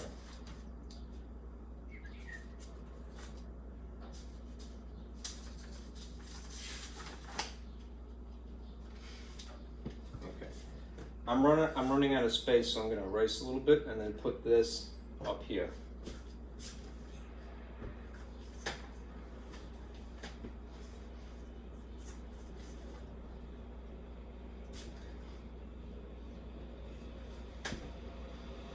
the disadvantage of teaching at home. You have a board that is significantly smaller in proportion to a full-size actual classroom. So, where was I? Okay. X minus 11 is equal to negative 8 square root of x minus 2. Now, because this problem happened to have two radicals in it, what ends up happening is that I'm going to pull the same trick from earlier, which is that I'm going to square the square root. Right? There is this sort of coefficient here. You could move it, I wouldn't, I'd just leave it there. You do yourself some more favors if you do. But since this is essentially a term that is isolated, albeit on the right side it's still isolated, I can now go ahead and do that again. So I'm going to square this strategically, and I'm going to get away with it by doing the same thing over here. Right. This is going to produce a second perfect square trinomial because of the nature of it. And this is going to free up a lot of mess here. Right. Let me do this left side first. If the model is, in this case, it's the negative incarnation of the perfect square trinomial. If it's a squared minus 2ab plus b squared, good to memorize, right? Or at least have the reference handy. This is the a and this is the b in this case. Right? That means that in place of a, I'm going to have x. Right?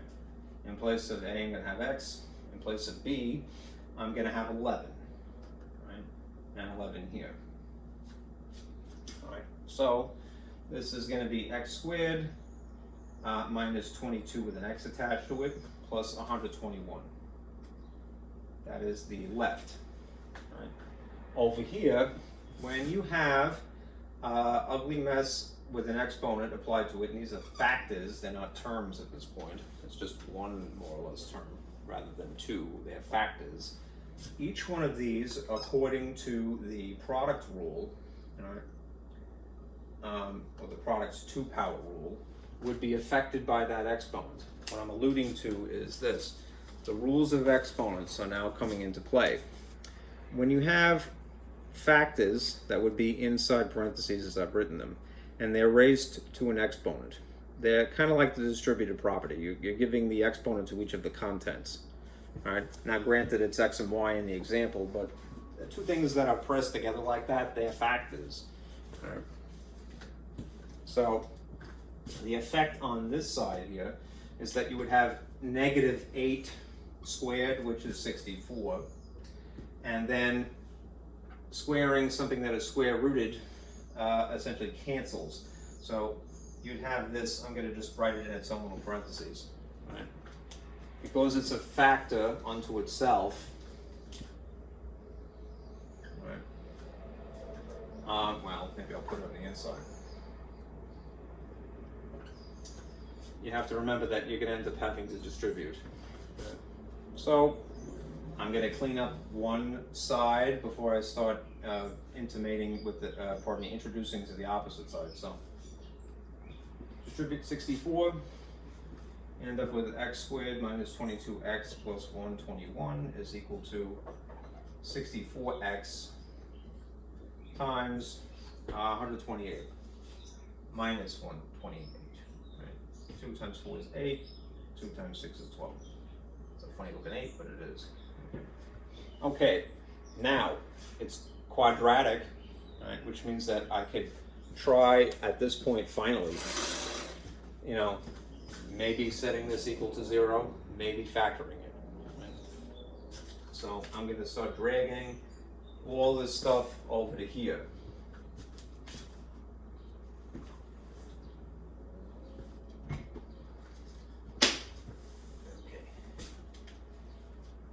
I'm going to subtract 64x and park it underneath what it is like term with. I'm going to add 128 and I'm going to stick it here onto this. Okay. The effect is x squared. Same signs, they're going to amplify, so you're adding a bigger negative. That is an 86x. And then the same thing here, you're going to add, so 9 or 2.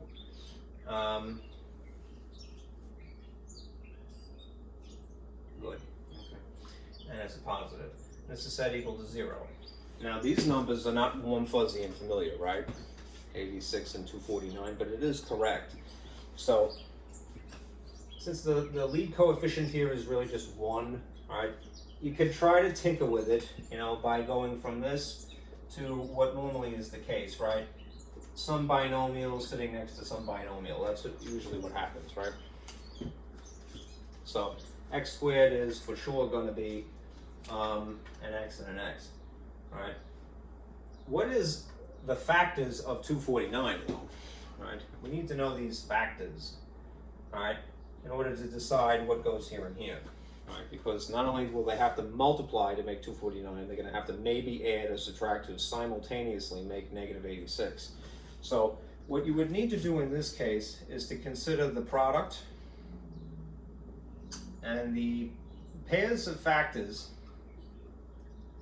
that make that particular product. If the product is ugly, it's 249, all right?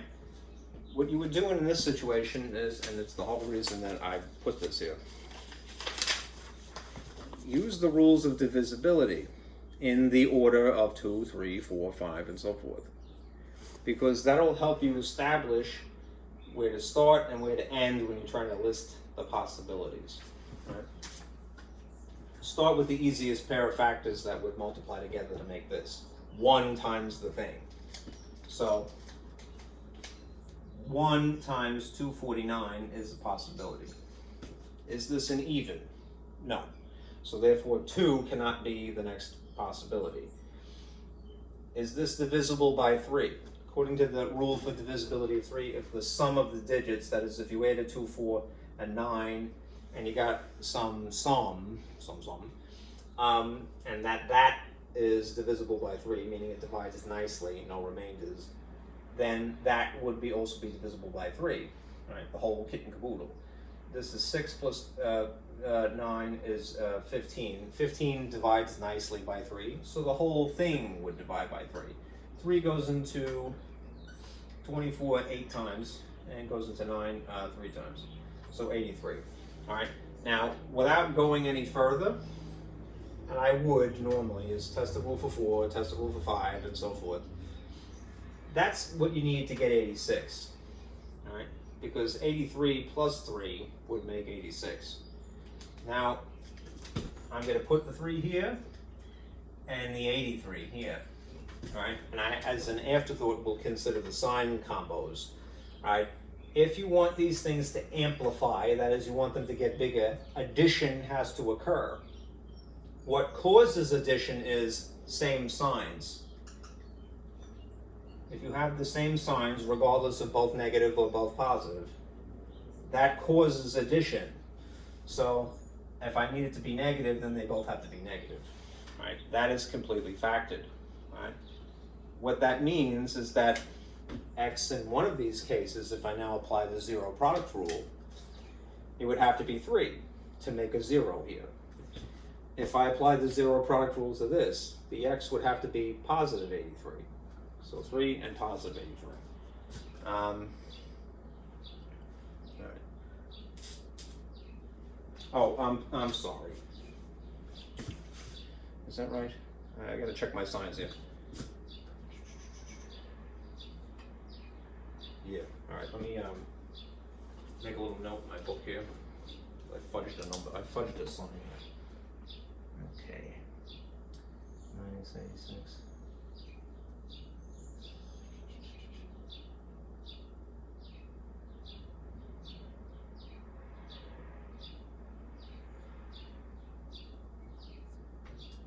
Bear with me, I'm sorry.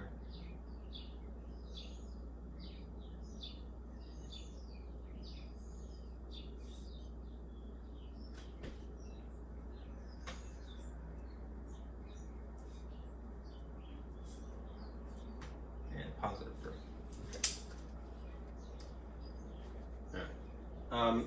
If you add 3 in this case, the outcome after cancellation of this set equal to 0 is that x would potentially be positive 3 as an answer.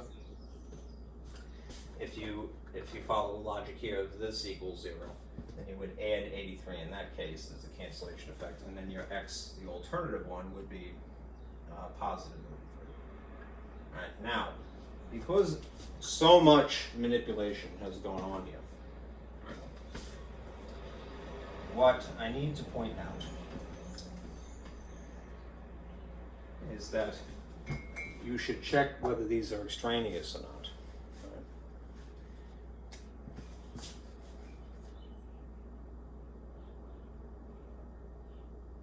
Right, and one of them is going to work and the other one is going to be a dud, basically.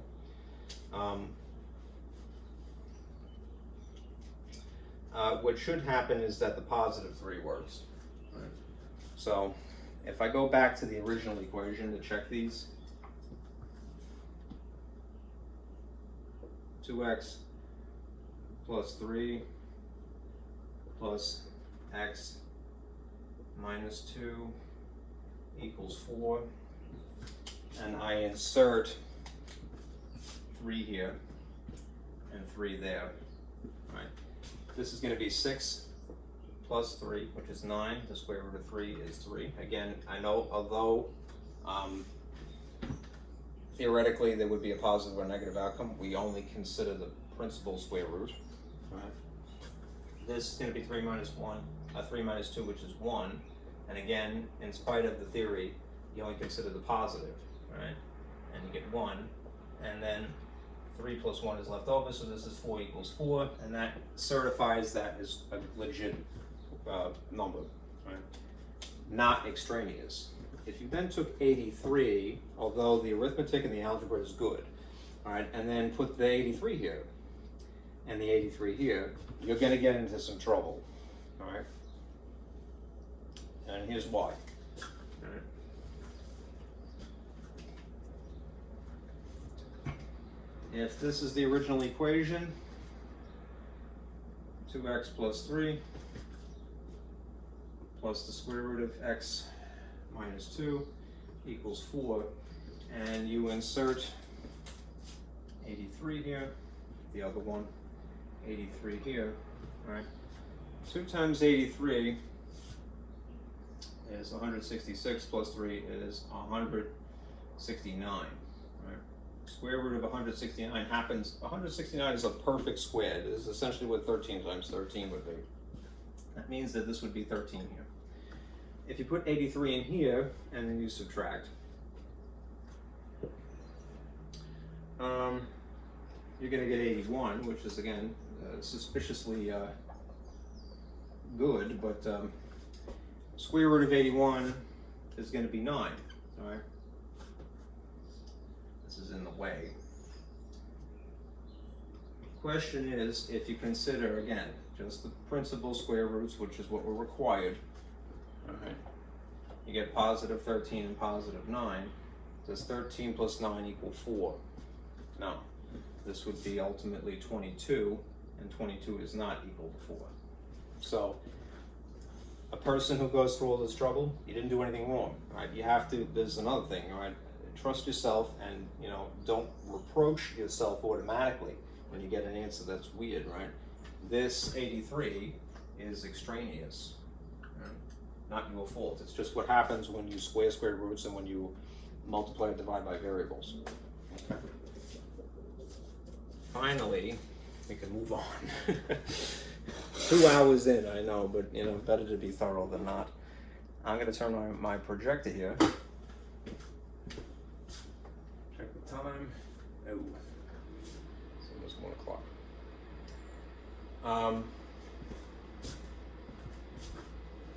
And pop up another slide here. This is now we'll be getting into the absolute value portion of the show here.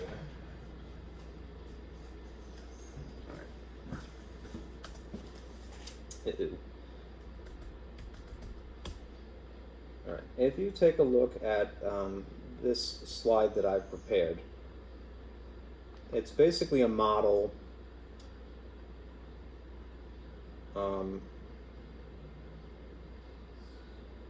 that you should follow. All right. Okay, let's call this the model for the absolute value equations. All right. It occurred to me to wrap a triangle around this because it's kind of pulling your focus to the most interesting point here.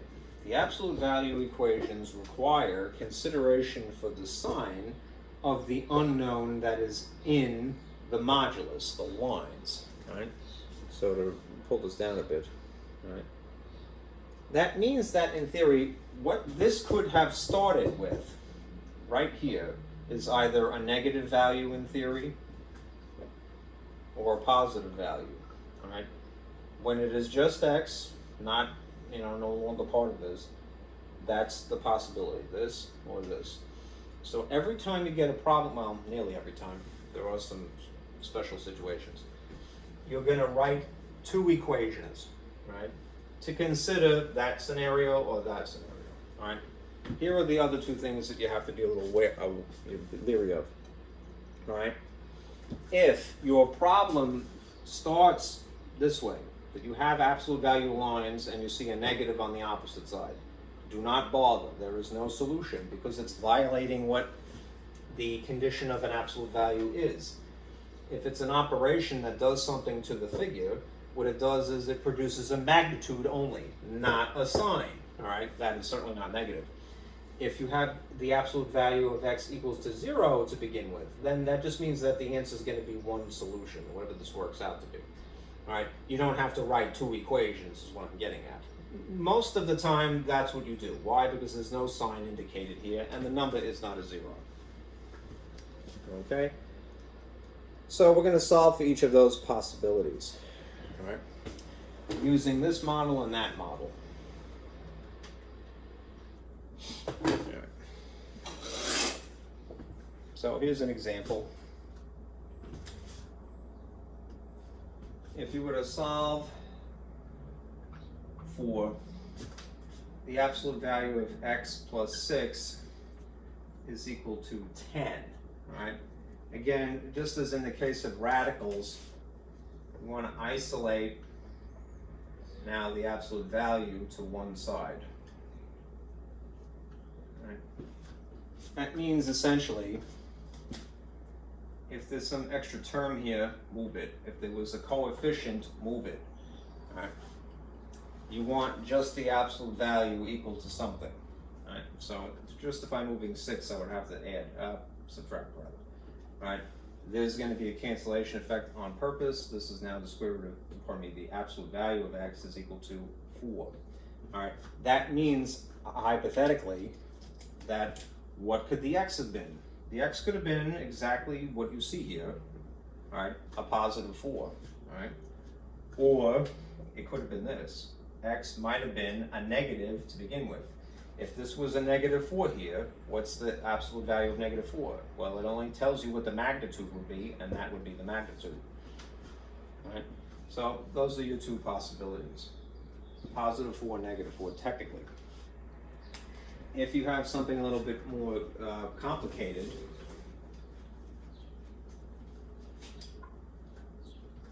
say you had an algebraic expression, binomial, inside the absolute value lines, minus 4 equals 6, you're still going to stick with the program. You want to isolate the absolute value to just one side. So start by, if you have an extra term, moving the 4 via adding, cancellation effect, and now you have just the absolute value. Now, granted, the inside guts of it is, uglier than just the letter, but the absolute value modulus is isolated. Right? Now at this point, right, it'd be a little bit harder to guess what the x would be. Right? So you write two separate equations. You take the guts, 3x minus 5, and you write exactly what you see, 10. Then you write the word or, all right? Then you duplicate it again, 3x minus 5, and you put it equals, well, negative 10. Maybe that was a possibility, right?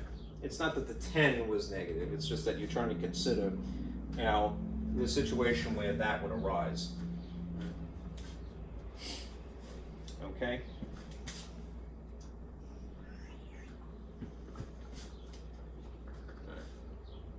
Now you go through the motions. This is a two-step linear equation that you'll have to do twice. Now the sign alteration being the one real change. Move 5 via adding. The 3x is left over. 15 is on top. Right? Divide by 3. And you get that. Now it's an improper fraction, but don't stress. Right? Potentially, x is equal to, the way that this would work out is just nice 5, right? Because 15 divided by 3 is a nice satisfying number, 5. Right? In this case, if you scoot negative 5 over here over to negative 10, you do it via addition. Right? And in this case, one of each sign is going to cause subtraction. Right? So that means you're going to get negative 5 on the outcome here. And this 3x is equal to that. Now, these are not in absolute value lines, so you don't have to worry about anything, but divide by 3. This is the other potential answer. That's a funny looking for everybody. X is potentially negative 5 over 3. Now, a good question that often comes up is, do you have to leave it as an improper fraction? When you're talking to your fellow humans, no, right? When you talk to your fellow humans at the store, say go to Home Depot and you're buying nails or something, you don't say to somebody, I'd like 5/3 of a nail length, right? They wouldn't understand you. All right, you say the mixed number equivalent. You'd say, I would like a nail that is 1 2/3 inches long, say. Right? That's a little bit more intuitive, right? Because it's a whole, 2 is a whole number, right? So people go, 2 and then a little extra. All right, pardon me, 1 and a little extra. This is 1 2/3, right? Right? 3 goes into 5 one time with the difference of 2, right? All right. This is how you talk to people. This is how we like it in math world, all right? So as long as it's a simplified improper fraction, it's all good, all right? Okay.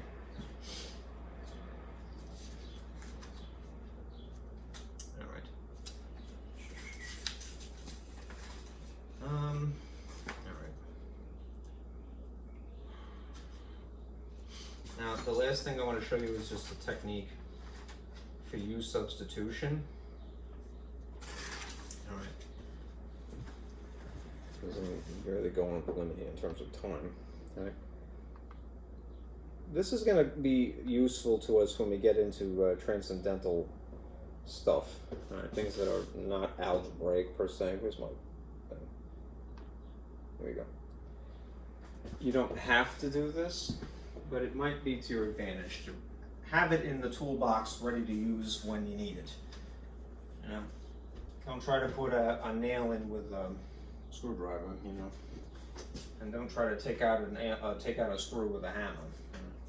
You need a tool that is specific to the job when the time arises. Right? Anyhow, I'll turn this on. Okay.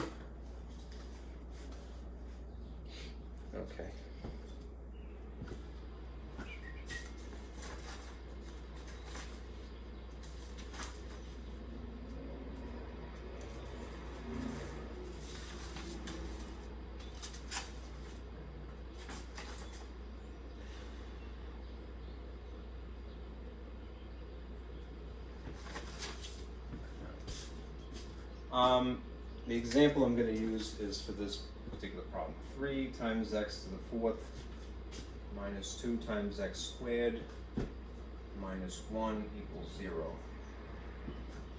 All right. This is a good candidate for this U substitution. Why? Now, what is it again? This is a technique. Right? It's not a model per se. Right? It's a technique. It's basically for rewriting an equation so as to limit any overwhelming, distracting details while you're in the process of factoring. Right? Factoring is on models. Right? This is a technique for disguising a problem so you don't get bogged down in the fine details. Right? Now, when would you use this? Right? When you see essentially a trinomial, which means that, and I try to make this intuitive, a trinomial is something that has three terms, right?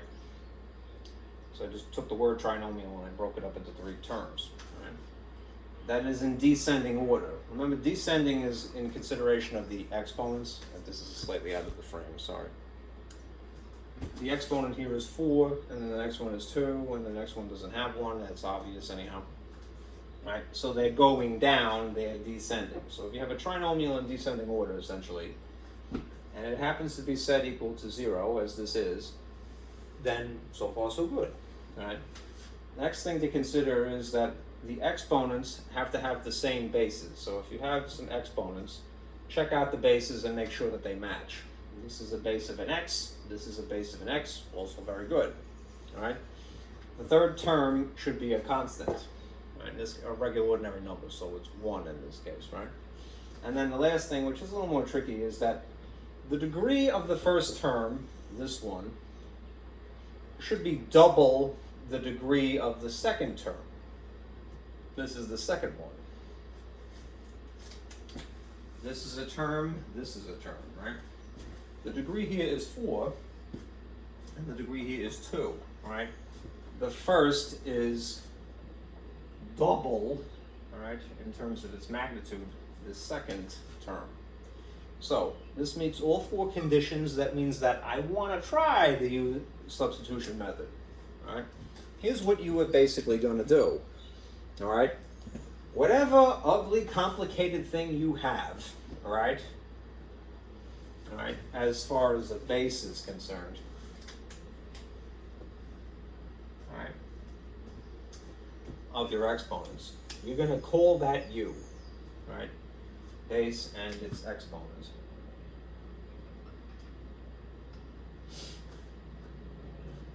You're going to just call it u, right? And then you're going to try to rewrite the equation incorporating u instead of the original ugly complicated thing, right? So here's how that's going to fly with this particular problem.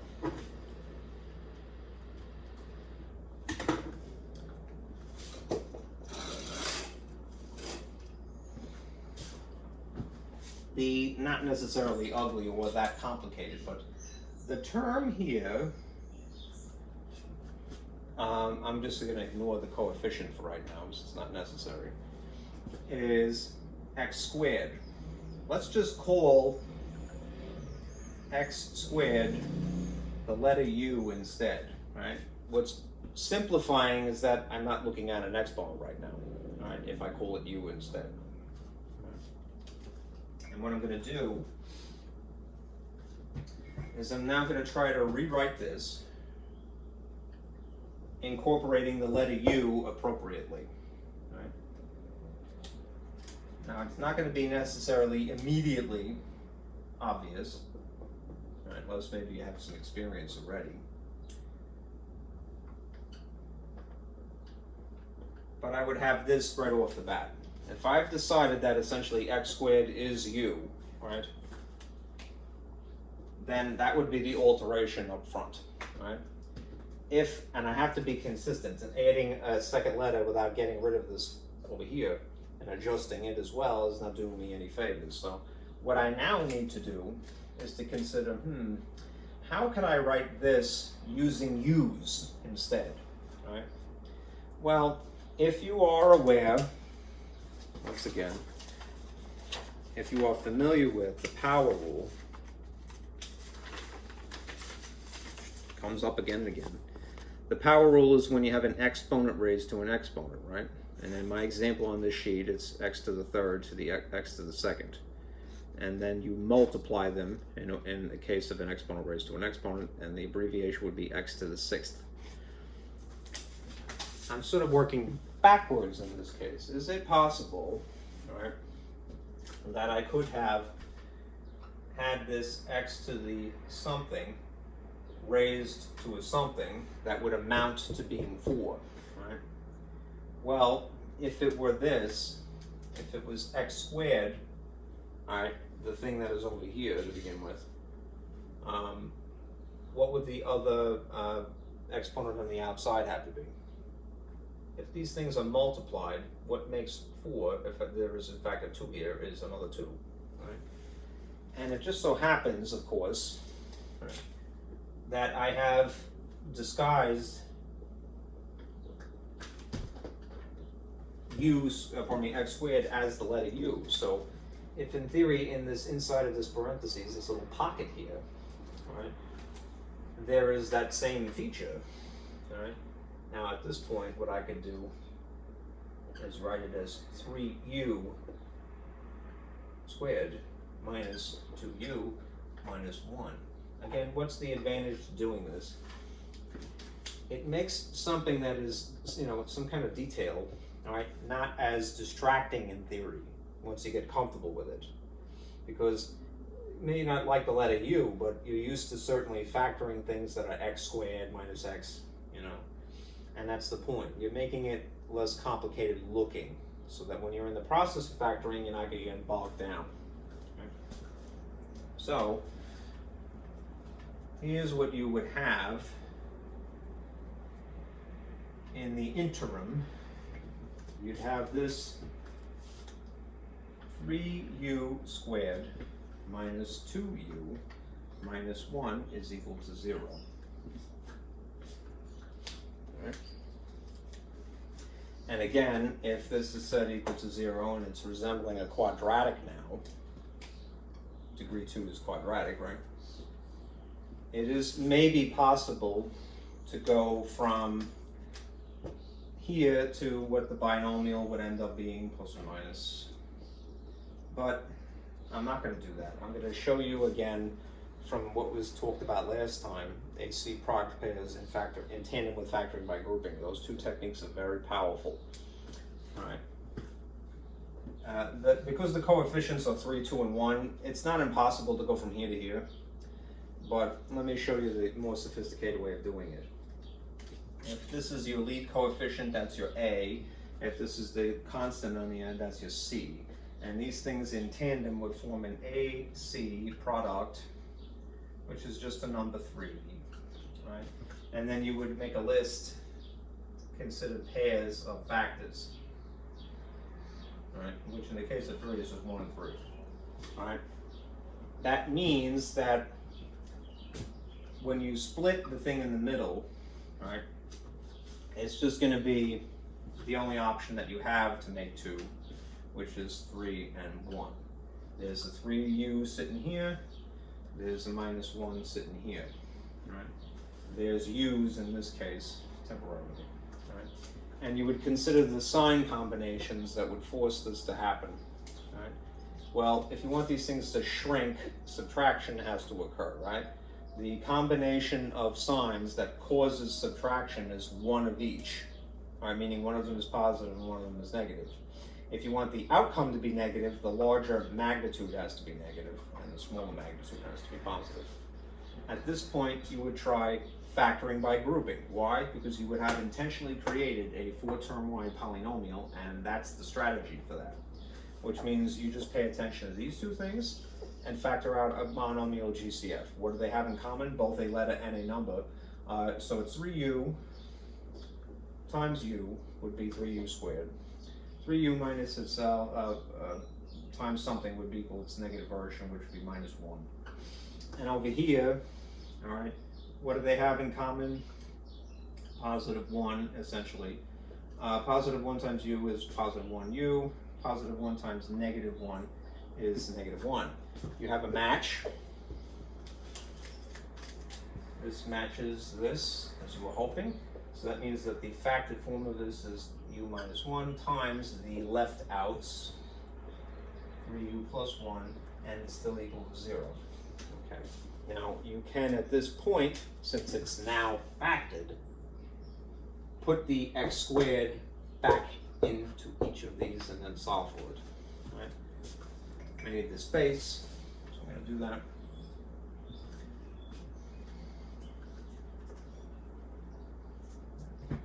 So if this is my factor u minus 1 times second factor 3u plus 1 equals 0.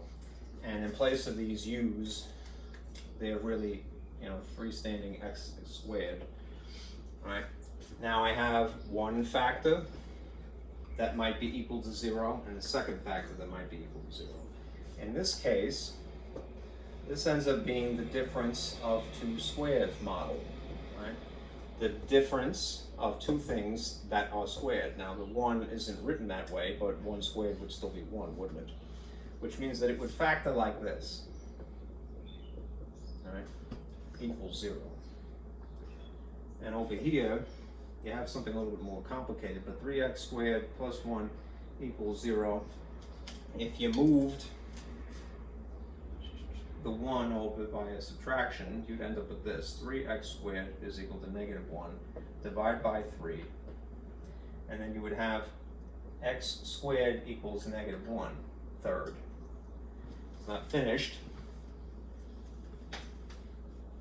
but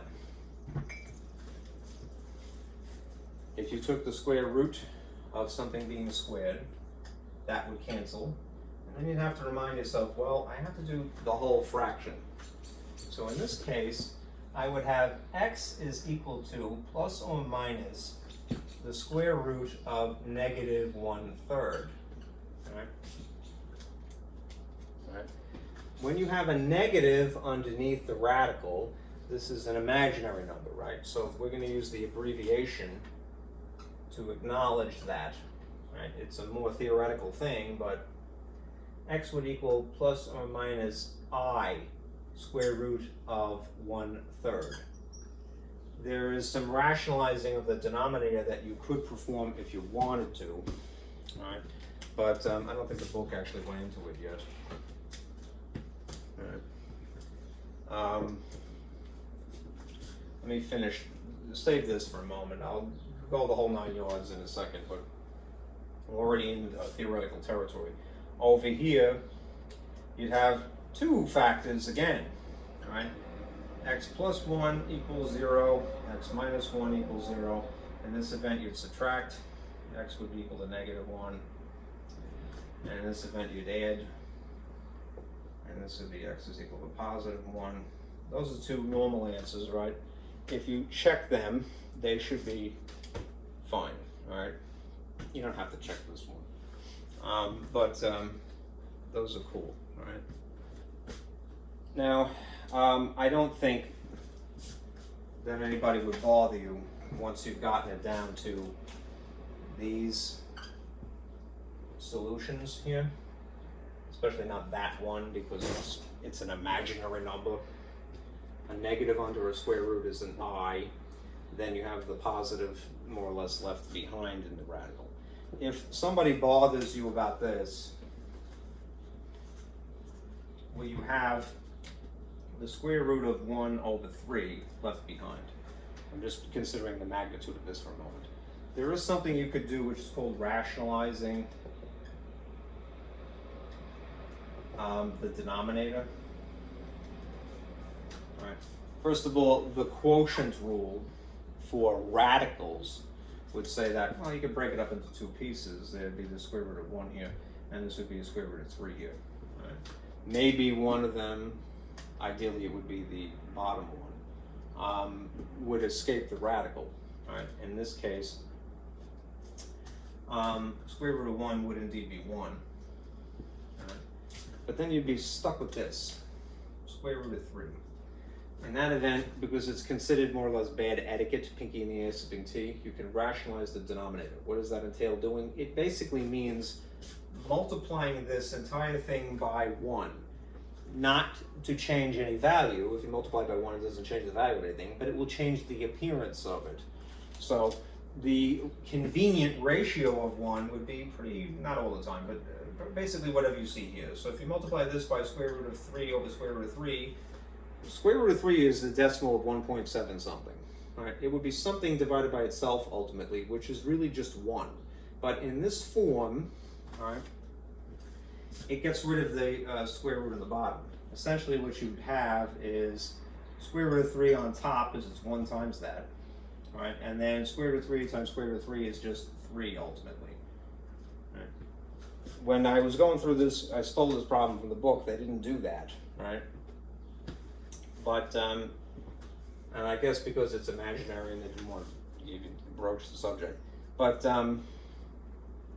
you could go that far in theory, right? And in which case, it technically would be plus or minus I still out in the front of it, right? All right. I think I'm going to stop now.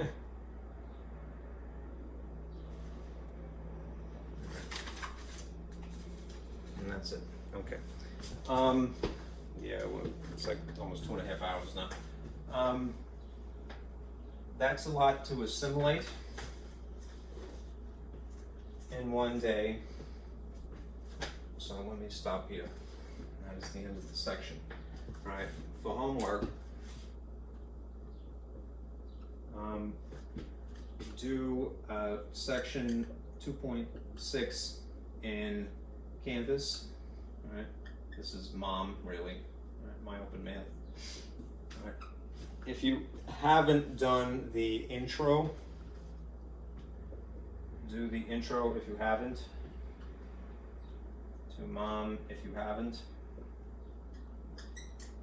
Because it is trying to get you to acclimate to how it likes you to enter information. Now, another thing I want you to be aware of, don't do this on a phone, right? Do not do on a phone, all right? Maybe the temptation to do that, but don't, all right? Why? Because even if you can get it to work, it might obscure a menu, all right? If you were sitting at a full-size computer, you would see the menu, but if you're on the phone, you may not see it, okay? So don't do that, please, all right? Just work on this. This video is for Monday, all right? So this would be homework for Monday, okay? Thank you guys for listening. I will see you again on Tuesday. Be careful out there.